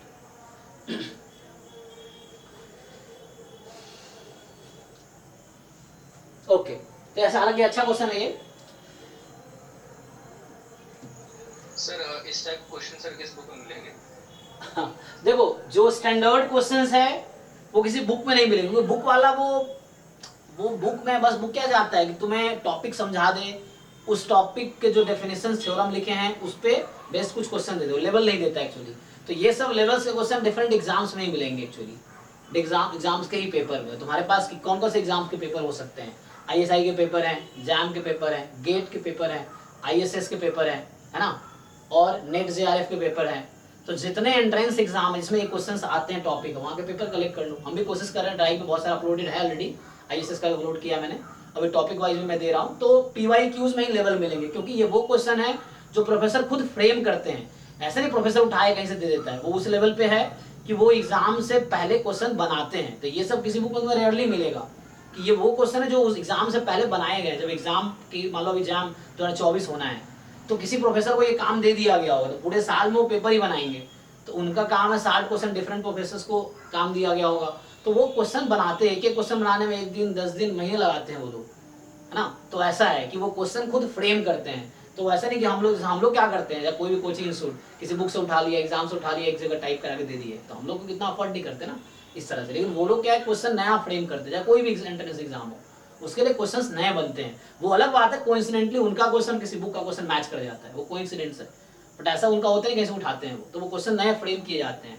तो काफी कॉन्सेप्ट दिमाग लगा के पेपर बनाते हैं। इसलिए एंट्रेंस पेपर का एक लेवल होता है, किसी भी एंट्रेंस पेपर का, वो बुक से थोड़ा ऊपर लेवल ही होता है जनरली, तुम देखोगे तो। सो बुक्स है प्रैक्टिस के लिए, कॉन्सेप्ट समझने के लिए, PYQs करना जरूरी है ताकि एक अच्छा लेवल के क्वेश्चन मिले। फिर भी कुछ डिफिकल्ट लेवल क्वेश्चन तुम देखो, कैसेला बर्गर के एक साइज में अच्छे अच्छे क्वेश्चन हैं। कैसेला बर्गर बुक जो है उसमें भी पूरा जैम का सिलेबस कवर किया उसने ना, पहले 4-5 चैप्टर प्रोबेबिलिटी ही है, उसके एक साइज में 60-70 क्वेश्चन हर एक साइज में है, तो भी ट्राई कर सकते हो जो कैसेला बर्गर की बुक है ये वाली। सो you can try this also, और इसका सॉल्यूशन भी मार्केट में अवेलेबल है, मतलब गूगल पे इस बुक का भी PDF है और इसके सॉल्यूशन का भी PDF है गूगल पे, है ना। तो गूगल पे जब टाइप कर लो स्टैटिस्टिकल रेफरेंस बाय कैसेला बर्गर, तो बुक भी है, उसका सॉल्यूशन भी है। तो इसके एक साइज तुम देखोगे तो इसके पीछे अच्छे अच्छे क्वेश्चंस है, लेकिन ये लेंदी क्वेश्चंस है एक्चुअली। यहाँ पे तुम प्रैक्टिस कर सकते हो चाहो तो, लेकिन बहुत कैलकुलेशन लंबा है, बट यू कैन ट्राई। बहुत ज्यादा क्वेश्चन है, तुम है ना, एक एक साइज में 60, 50, 60, 70 हर एक साइज में क्वेश्चन है। गुप्ता वाली अच्छी, गुप्ता कपूर की अच्छी बुक है, उसमें करो, उसमें भी अच्छे अच्छे क्वेश्चंस हैं एक्चुअली। और तुम्हारा मेन पर्पस है कॉन्सेप्ट बिल्ड करना। जब कॉन्सेप्ट बिल्ड हो गया तो एंड में जब तुम असाइनमेंट्स अभी रिवीजन में कराऊंगा, तो रिवीजन अभी कोर्स खत्म हो जाएगा, कोर्स के बाद एक बार रिवीजन होगा, रिवीजन में क्या होगा, तुम्हें असाइनमेंट्स जो मिले हैं या बाद में मिलेंगे अनसॉल्व वाले, अभी तो PYQs वाले दे रहा हूँ ना, नॉन PYQ असाइनमेंट मिलेंगे, तो वो आपको करने हैं, फिर उसका डिस्कशन होगा, मतलब वो उसके थ्रू एक बार रिवीजन हो जाएगा पूरा कोर्स का। फिर उसके बाद फिर क्रैश कोर्स होगा, क्रैश कोर्स में PYQs कराएंगे, जैम के, गेट के, ISI के प्रीवियस ईयर पेपर डिस्कस करेंगे क्लास में, जैसे अभी कर रहे हैं वैसे ही प्रीवियस ईयर पेपर क्लास में डिस्कस करेंगे। फिर उसके बाद टेस्ट होगा, फिर टेस्ट होगा, हर टेस्ट का डिस्कशन होगा। तो इतने सारे क्वेश्चन पूरे साल में तुम कर लोगे कि तुम्हें एक कॉन्फिडेंस आ जाए कि हाँ तुम कोई भी क्वेश्चन कर सकते हो। अब ये चीज़ है। एक चैप्टर सर कितना क्वेश्चन मैक्सिमम कर लें? ऐसा कोई लिमिटेशन तो नहीं है, तुम्हारी मर्जी, जितनी बार प्रैक्टिस करो, बट ये है कि जो करो उस पर कॉन्सेप्ट याद रखो, बस ये है क्वेश्चन। समय मैनेजमेंट, टाइम एग्जैक्टली वही इंपॉर्टेंट है। ऐसा नहीं तुम एक ही चैप्टर के 1000 करते रह गए, बाकी चैप्टर छूट गया। तो पहले हर टॉपिक कवर कर दे, जैसे मैंने ये दे दिया, तो अगर ये पूरे क्वेश्चन, जिन लोगों ने 50-60 क्वेश्चन इसमें है, 50-60 कर लिया, तुम्हारा एक बार बेसिक प्रोडक्ट पूरा कॉन्सेप्ट रिवाइज हो जाएगा। और ये सिर्फ जैम के ही हैं, गेट के अभी इसमें कंपाइल नहीं है, ये सिर्फ जैम MS के हैं। ऐसे ही गेट के अभी बनाएंगे तो वो मिलेगा, ISI में अलग आया होगा, ISS में अलग आया होगा, नेट JRF में अलग आया होगा, है ना। तो डिफरेंट एग्जाम्स के पेपर्स हैं जो मैं कलेक्ट कर रहा हूँ, फिर उसको यूनिट वाइज देंगे आप लोगों को। तो इंटरेस्ट, मतलब अगर तुम एक जो जैम का सिलेबस अगर 100 क्वेश्चन भी कर लेते हो, पूरे सिलेबस कवर कर रहा है, तुम्हारा कॉन्सेप्ट रिवाइज हो गया, बस उसी को रिपीटेडली रिवाइज करते रहो। मतलब जो मुश्किल क्वेश्चन है स्पेशली, फिर लेवल कैसे बढ़ेगी, तो डिफरेंट बुक्स के लेवल बढ़ा लो। बुक्स पे अलग ना, जैसे प्रसन्ना साहू वाली बुक 0 लेवल की बुक है, जिनको जो स्टार्ट कर रहे हैं प्रिपरेशन, एक बार प्रसन्ना साहू वाली बुक सॉल्व कर लो, पूरा एग्जांपल एक्सरसाइज करते जाओ। प्रसन्ना साहू पढ़े सर, उसमें थोड़ा लो लेवल का दिया है। हाँ बहुत लो लेवल, वो जो स्टार्ट कर रहे हैं उसके लिए अच्छा है वो, कि जस्ट गो थ्रू एग्जांपल्स, पहले डेफिनेशन पढ़ो, थ्योरम्स पढ़ो, एग्जांपल करो, एक्सरसाइज करो। उसके एक्सरसाइज में, एक एक्सरसाइज में 10, 15, 20 क्वेश्चन है, हर एक्सरसाइज में 20 तक, 20 से ज्यादा क्वेश्चन नहीं मिलेगा तुम्हें, तो वो आसान है करना। हाँ, तो बहुत समझने के लिए, जो बिगिनर है उनके लिए बहुत अच्छी बुक है। और मैं जैम 2022 में, तुम उसका वीडियोस भी पब्लिक है मेरे चैनल पे, तुम देखोगे जैम 2022 का पूरा कंटेंट मैंने पब्लिक कर रखा है, जो पढ़ाया था। तो उस पूरे साल मैंने कैसेला बर्गर ही पढ़ाया था जैम 2022 के लिए, आज से 2 साल पहले, जब 2021 में पढ़ा रहे थे, मतलब 22 के लिए पढ़ा था, 2021 में, जब 2021 में पढ़ा रहे थे, तो उस साल मैंने प्रसन्ना साहू बुक ही पढ़ाया था पूरे साल, चैप्टर वाइज 1 से लेकर 19 चैप्टर तक। वो वीडियोस पब्लिक है यूट्यूब पे, कोई भी देख सकता है कि वो उस समय मैं iPad पे पढ़ाता था, लैपटॉप से पढ़ाता था। तो वो सिर्फ उस साल क्या करते थे, थ्योरी एग्जांपल्स में क्लास में करा रहा हूँ, एक्सरसाइज होमवर्क दे रहे बच्चे, एक्सरसाइज करके बच्चे आ रहे हैं, उसी में तुम देखना, कोई वीडियो जाकर देखना, तुम्हें हर क्लास में श्रुति तुम्हें मिलेगी जवाब देते हुए, क्वेश्चन पूछते हुए, उस सारे वीडियोज में। वो पीएमएफ नहीं बताया है, पीडीएफ बताया बस। हाँ, पीएमएफ के बारे में नहीं बताया, बस पीडीएफ बताया। एक्चुअली वो नोटेशन कॉमन रखा हुआ है PDF PMF का, उन्होंने PMF अलग से नहीं। बहुत अंडरस्टैंडिंग नोटेशन से बहुत अच्छे समझ में आता है। हाँ, बहुत उलझाता नहीं, गुप्ता कपूर बहुत उलझा देता है। यस, हाँ वही, उसमें बेसिक समझने के लिए एक बेसिक लेवल आ जाएगा। फिर आप जितना है ना, जैसे मान लो तुम्हारा, अगर तुम्हारा ग्राउंड फ्लोर मजबूत है किसी बिल्डिंग का, तो ऊपर तुम कितने मंजिल बनाते जाओ वो सह लेगा। अगर तुम्हारा बेसिक्स ही नहीं ठीक है, तो फिर जो एडवांस लेवल के प्रॉब्लम्स है वहाँ तुम अटक जाओगे, नहीं कर पाओगे। तो बेसिक्स के लिए वो बुक ठीक है। तो जो लोग बिगिनर्स हैं वो एक बार just go through definition, theorems, example, exercise, Prasanna Sahu book, और एक एक एक्सरसाइज के क्वेश्चन सॉल्व करो। डाउट है क्लास में पूछो, कोई दिक्कत नहीं है। तुम एक्सरसाइज तो मतलब क्लास में कुछ भी पूछ सकते हो, चाहे किसी भी एग्जाम के, किसी भी बुक के क्वेश्चन हो, किसी भी एग्जाम के क्वेश्चन हो, है ना, कहीं का भी क्वेश्चन हो, ट्राई कर सकते हैं। जरूरी नहीं मुझे आता होगा, लेकिन ट्राई करेंगे, नहीं आएगा तो सीख के बताएंगे, ऐसा है। फिर भी ट्राई करो, मतलब मेन है तुम प्रॉब्लम प्रैक्टिस फोकस ज्यादा करो। इंटरेस्ट निकालना है तो प्रॉब्लम पे फोकस करो, क्वेश्चन सॉल्विंग स्किल डेवलप करो, क्योंकि एग्जाम में क्वेश्चन ही सॉल्व करने हैं। और क्वेश्चन सॉल्विंग स्किल तुम्हारी अच्छी तब होगी जब कॉन्सेप्ट तुम्हारे अच्छे होंगे। क्योंकि क्वेश्चन सॉल्व कैसे कर पाते हो, तुम्हें डेफिनेशन ही नहीं पता है, थ्योरम से नहीं पता है, रिजल्ट से नहीं पता है, तो लगाओगे कैसे फिर।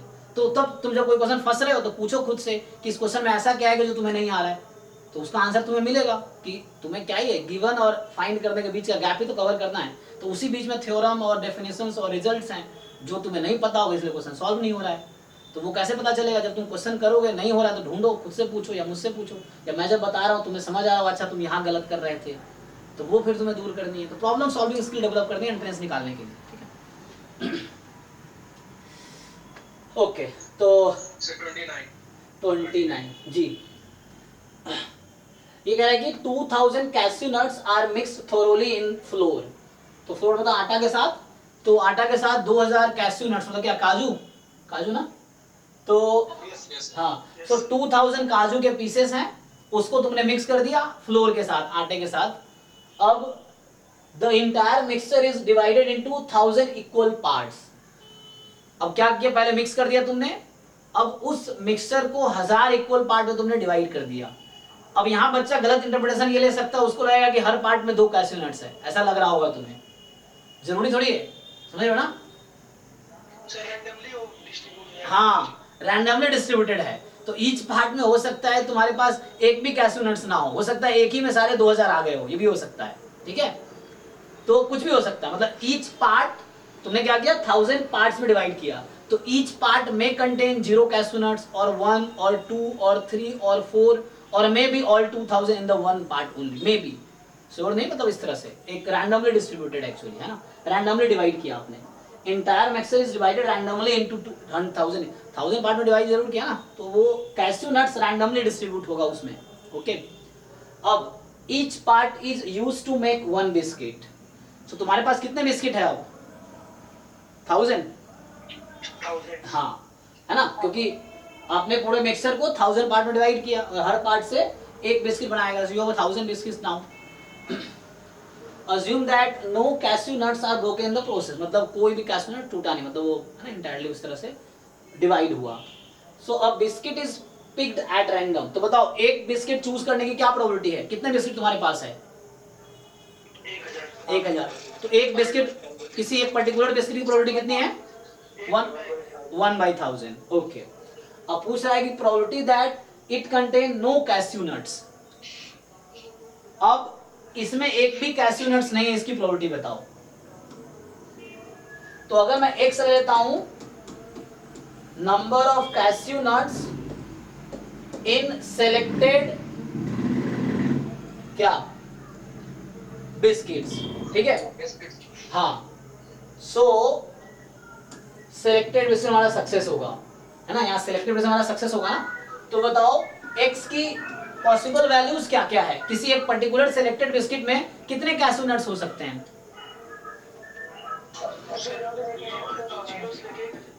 2000 तक कैश्यू नट्स 2000 थे ना, 2000 तक। सो हो सकता है कि क्योंकि हमने 1000 पार्ट रैंडमली डिवाइड किया है, तो एक बिस्किट हो सकता है कि 0 कैश्यू नट्स भी हो, या 1 हो, या 2 हो, या 2000 के 2000 एक ही में आ गए हो, इस तरह से, क्योंकि रैंडमली डिवाइड किया। अब आप देखो सपोर्ट इसका, तो बाइनोमियल का सपोर्ट आप लोग आइडिया होगा, और सक्सेस की प्रोबेबिलिटी कितनी है? एक बिस्किट सेलेक्ट करने की कितनी प्रोबेबिलिटी है? सो यहां से एक्चुअली x की जो डिस्ट्रीब्यूशन है ये बाइनोमियल 2000, 1/1000 आएगा एक्चुअली, आएगा, बताओ कितना आंसर होगा? Probability x is equal to 0 कितना आएगा? अच्छा, ओके, हाँ, तो अरे बाइनोमियल आता नहीं है, चलो कोई बात नहीं, हाँ आगे पढ़ेंगे। एक बार रिवाइज कर लो फिर से, मैं क्लास 12th वाली प्रोबेबिलिटी एक बार रिवाइज करो, वहां जाके क्वेश्चंस करो, एग्जांपल एक्सरसाइज एक बार। सर ये नोटेशन नहीं समझ अच्छा, तो सक्सेस फेलियर वाले कर ले रहे हैं, okay okay okay, lemon type. हाँ मैं समझ गया, वहां इन्होंने नोटेशन में यूज नहीं किया उतना, तो हम लोग ने बाइनोमियल NP, तो n का मतलब होता है नंबर ऑफ ट्रायल्स, तो नंबर ऑफ कैश्यू नट ना, नंबर ऑफ ट्रायल्स तुम्हारे पास टोटल कितने ट्रायल्स थे, कितने तुम्हारे पास डिफरेंट पार्ट्स मतलब वो थे कैश्यू नट्स थे, तो यू हैड 2000 ना, सो है ना, नंबर ऑफ ट्रायल्स टोटल 1000 है ना, बिस्किट है, तुम कोई भी एक रैंडमली सेलेक्ट कर सकते हो, सो यू हैव, है ना, और एक बिस्किट सेलेक्ट करने की प्रोबेबिलिटी 1/1000 है। तो बाइनोमियल NP मतलब आगे पढ़ाऊंगा हालांकि मैं, सो प्रोबेबिलिटी x बराबर 0 कितना आता है इस पे बाइनोमियल NP में? सर 0.999 के पावर से 2000 आ रहा है। हाँ, तो यहाँ पे होगा, एक मिनट, यहाँ पे होगा NC0 P की पावर 0 Q की पावर n, मतलब सिंपली Q की पावर n, तो यहाँ से आ जाएगा P तुम्हारा 1/1000 है, तो Q कितना हो जाएगा? 999/1000 की प्रोबेबिलिटी 2000। कैलकुलेटर एग्जाम में अलाउड रहता है, गेट में भी अलाउड रहता है, तो बताइए इसका आंसर क्या आएगा? कैलकुलेटर लगाओ,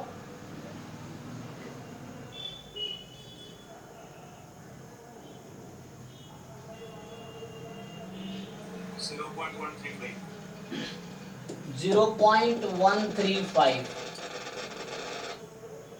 तो ये तुम्हारा कि कौन सा आंसर हो गया? Sir B.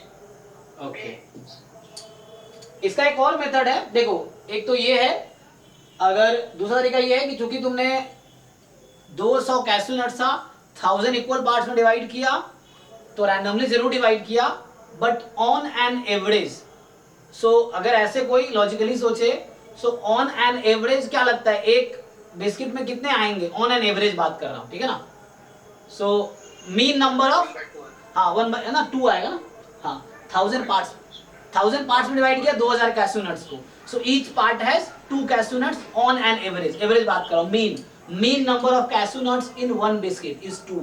तो एक आगे कॉन्सेप्ट आप पॉइजन भी लगा सकते हो, किसी को पॉइजन का आइडिया है, so you apply x is equal to poison 2, इससे भी आंसर सेम ही आएगा, you see आंसर सेम ही आएगा। So you apply poison 2 and then you find x बराबर 0, e की पावर माइनस लैम्डा, लैम्डा की power x upon x factorial, so x here is 0। इन सबसे तो आसान हो जाएगा सर। हाँ, तो you apply e raised to power minus 2, तो उससे आ जाएगा। सर लैम्डा 2 कैसे आया? हाँ, लैम्डा 2 कैसे आया? Yes, mean number of cashew nuts, mean average. तो आपके पास 2000 बिस्किट है, आपने 1000 पार्ट में डिवाइड किया, तो एवरेज कितना होगा? 2, है ना? 2000 बिस्किट को 1000 पार्ट में divide, on an average there are 2 biscuits in each, 2 cashew nuts in each biscuit, तो एवरेज 2 है, एवरेज होता है। पॉइजन में क्या होता है? लैम्डा मीन होता है ना, तो ये है, ठीक है। एक इसको एक और कॉन्सेप्ट से रिलेट कर सकते हैं, एक कॉन्सेप्ट पढ़ेंगे, सिलेबस में भी है जैम में, Poisson approximation to binomial. Yes, variance दोनों एक ही होता है ना सर? यस, वो हम आगे पढ़ेंगे डिस्ट्रीब्यूशंस में। एक और कॉन्सेप्ट है पॉइजन अप्रोक्सीमेशन टू बाइनोमियल, तो उससे भी रिलेट कर सकते हैं इस क्वेश्चन को। बट इस तरह क्वेश्चन क्या है कि इसलिए रेंज दिया इसने कि थोड़ा बहुत वैरी भी करेगा, इसलिए एग्जैक्ट प्रोबेबिलिटी नहीं पूछा तुमसे, वो रेंज दिया है ताकि, है ना, क्योंकि अलग अलग मेथड से कोई सोच सकता है। आंसर रफली सेम ही आएगा, तुम e की पावर माइनस 2 निकालो, यही आएगा, चेक करो कैलकुलेटर से। सर वही आ रहा है। हाँ, सर वही आ रहा है सर। तो e की पावर 135 ऐसा है। सो इस तरह से ऐसे क्वेश्चंस पूछते हैं जहाँ पे आंसर वैसे ही हो, ठीक है। तो ये बाइनोमियल है, फिर से पूछना आगे, बाइनोमियल डिस्ट्रीब्यूशन जब पढ़ लेंगे तो फिर से डिस्कस कर सकते हैं हम लोग, ये बाइनोमियल का क्वेश्चन है। और देखो फिर से ऐसे क्वेश्चन देखें, डरने की जरूरत नहीं है, एग्जाम में हो रहा है करो, नहीं हो रहा है छोड़ दो, ठीक है ना, क्योंकि 100 मार्क्स, कुछ क्वेश्चन डिफिकल्ट आते हैं हर एग्जाम में, तो ऐसा नहीं कि आपको लग रहा है कुछ क्वेश्चन नहीं हुआ, होता क्या एग्जाम से बच्चा जब निकलता है तो उसको याद रहता है वो क्वेश्चन जो नहीं हुए, है ना। इस बार ऐसे ही हुआ था, जब बच्चा आया सर एकदम बहुत डिफिकल्ट पेपर था, कुछ नहीं है, कुछ नहीं हुआ। मैंने कहा ये कि सबका तो यही हाल था ना, ऐसा तुम्हारा ही थोड़ी हाल है, क्योंकि सबके लिए डिफिकल्ट है और सब तुम्हारे लेवल के ही लोग हैं, तो ऐसा तो है नहीं कि सबका। तो फिर वही हुआ कि कट ऑफ बिल्कुल नीचे आ गया।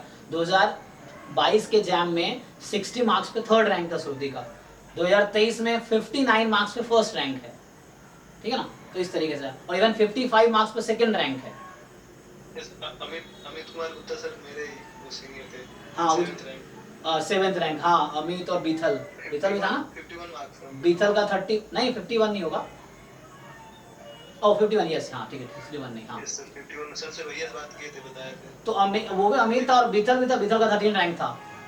आदित्य पाल सर थे, 26, हाँ उसका 26 रैंक था आदित्य का। अमित मौर्य 72 मार्क्स, हाँ 72 रैंक, हाँ मतलब हमारा तो बहुत, इस बार बहुत सारे बच्चे थे, 300-350 बच्चे थे पूरे साल में, तो रिजल्ट तो हमारे यहाँ ऑलमोस्ट था ना, सारे सीरियस बच्चे हमारे यहाँ आ गए थे। इस बार भी देखो 100-150 अभी हो ही गए, वो आगे जाके 100+ हो गया ना, अभी देखना एंड तक 200-300 यहाँ भी हो जाएगा, एंड तक अभी आते रहते। सो ठीक है, कोई तुम मेहनत करो, यहाँ कंपटीशन है, जो जितना अच्छा कॉन्सेप्ट बिल्ड करेगा, जितना अच्छा प्रॉब्लम सॉल्व, उसके इतने अच्छे रैंक आएंगे वो, क्योंकि कंपटीशन है, तो जो जितना अच्छा परफॉर्म करेगा एग्जाम उसको अच्छे रैंक। तुम ज्यादा मेहनत कर रहे हो, अच्छा मेहनत कर रहे हो, अच्छी तरह सीख रहे हो, अच्छी तरह प्रॉब्लम कर रहे हो, तुम्हारा अच्छा रैंक आएगा, सिंपल सा लॉजिक है, क्योंकि बाहर से किसी का कुछ नहीं होना है। सो चलिए नेक्स्ट, ये तो वैसे ही है, ये जो सिस्टम वाला क्वेश्चन है ना वैसे ही है जैसे पिछला क्वेश्चन किए थे, बिल्कुल वैसे ही है। यस हाँ डिस्ट्रीब्यूशन। हाँ, ये जो वो कर रहा है ना, at least 1 component work, same question है ये भी, एटलीस्ट 1 कंपोनेंट वर्क वाला ये भी है, बिल्कुल सेम ही है। वहां बस इक्वल टू प्रोबेबिलिटी था 63/64, यहाँ एटलीस्ट दे दिया, तो भी आंसर वैसे ही आ जाएगा। जैसे ग्रेटर देन 2 पॉइंट ऐसा कुछ आ रहा है। हाँ, तो वहां पे आपको देखना है कि लिस्ट वैल्यू क्या है, वो सिलेक्ट करना है, वो मिनिमम पूछ रहा होगा ना, मिनिमम वैल्यू ऑफ n, तो आपको मिनिमम सिलेक्ट कर लेना है जो पॉसिबल होगा, है ना। Yes sir. 3 आ रहा था सर। हाँ यस। इस तरीके से। नेक्स्ट, तो कौन सा डाउट है? अरे टाइम भी हो गया, चलो तो आज मान लो 30 तक किया हमने, कोई बात नहीं, एक क्लास और देते हैं, कोई दिक्कत नहीं है, जल्दी नहीं है, टाइम हमारे पास बहुत है, तो एक क्लास और देते हैं इसको, लेकिन एक एक क्वेश्चन करो और रिपीटेडली कर दो तो और अच्छा है। जैसे कुछ क्वेश्चन जो डिफिकल्ट लगे उसको स्टार लगा दो तुम, अब अगली बार स्टार वाला ही सिर्फ सॉल्व करो, जो आसान था उसको स्किप कर सकते हो, ये है कि नेक्स्ट टाइम जब उसको रिवाइज करो तुम वो क्वेश्चन सॉल्व करो जो तुम्हें मुश्किल लगे थे, फर्स्ट टाइम में डिफिकल्ट लगे थे, वो सॉल्व करो। इस तरह से पूरा कर दो तो भी कोई नुकसान नहीं है, रिपीट है ना, उससे कॉन्सेप्ट रिवाइज रहेंगे। और मैं पूरे साल में आपको 4-5 बार पीवाई को तो मैं ही करा दूंगा। अभी एक बार अभी चला रहे हैं, फिर रिवीजन में एक बार होगा, क्रैश कोर्स में होगा, फिर एंड में टेस्ट में भी कई बार PYQ दूंगा, फुल लेंथ टेस्ट होंगे, तो 25-30 तो टेस्ट होंगे कम से कम, तो उसमें PYQs भी होंगे फुल लेंथ वाले, और नॉन PYQ भी बहुत सारे होंगे। तो ऐसा होगा टेस्ट करने वाले किसकी कितनी प्रिपरेशन है, तो वहाँ भी उस तरह रिवीजन हो जाएगा, फिर डिस्कशन तो करेंगे ही। तो सिर्फ पूरे साल 4-5 बार तो मैं ही करा दूंगा, 4-5 बार तुम कर दो, 10 बार सॉल्व कर लिए, तो एक भी क्वेश्चन छूटना नहीं चाहिए तुम्हारा PYQ वाला जो तुम्हें नहीं आता हो, इस तरह से, ठीक है। चलो ठीक है, फिर नेक्स्ट क्लास में मिलते हैं। तो परसों भी अभी इसी का आगे कंटिन्यू करेंगे, बस सॉल्व कर दो 31 से लेके आगे तक, या अगर पीछे भी कोई डाउट रहा तो पूछ सकते हो, कोई प्रॉब्लम नहीं है। सो उसके बाद हम आगे कंटिन्यू करेंगे। चलो ठीक है, गुड नाइट, थैंक यू।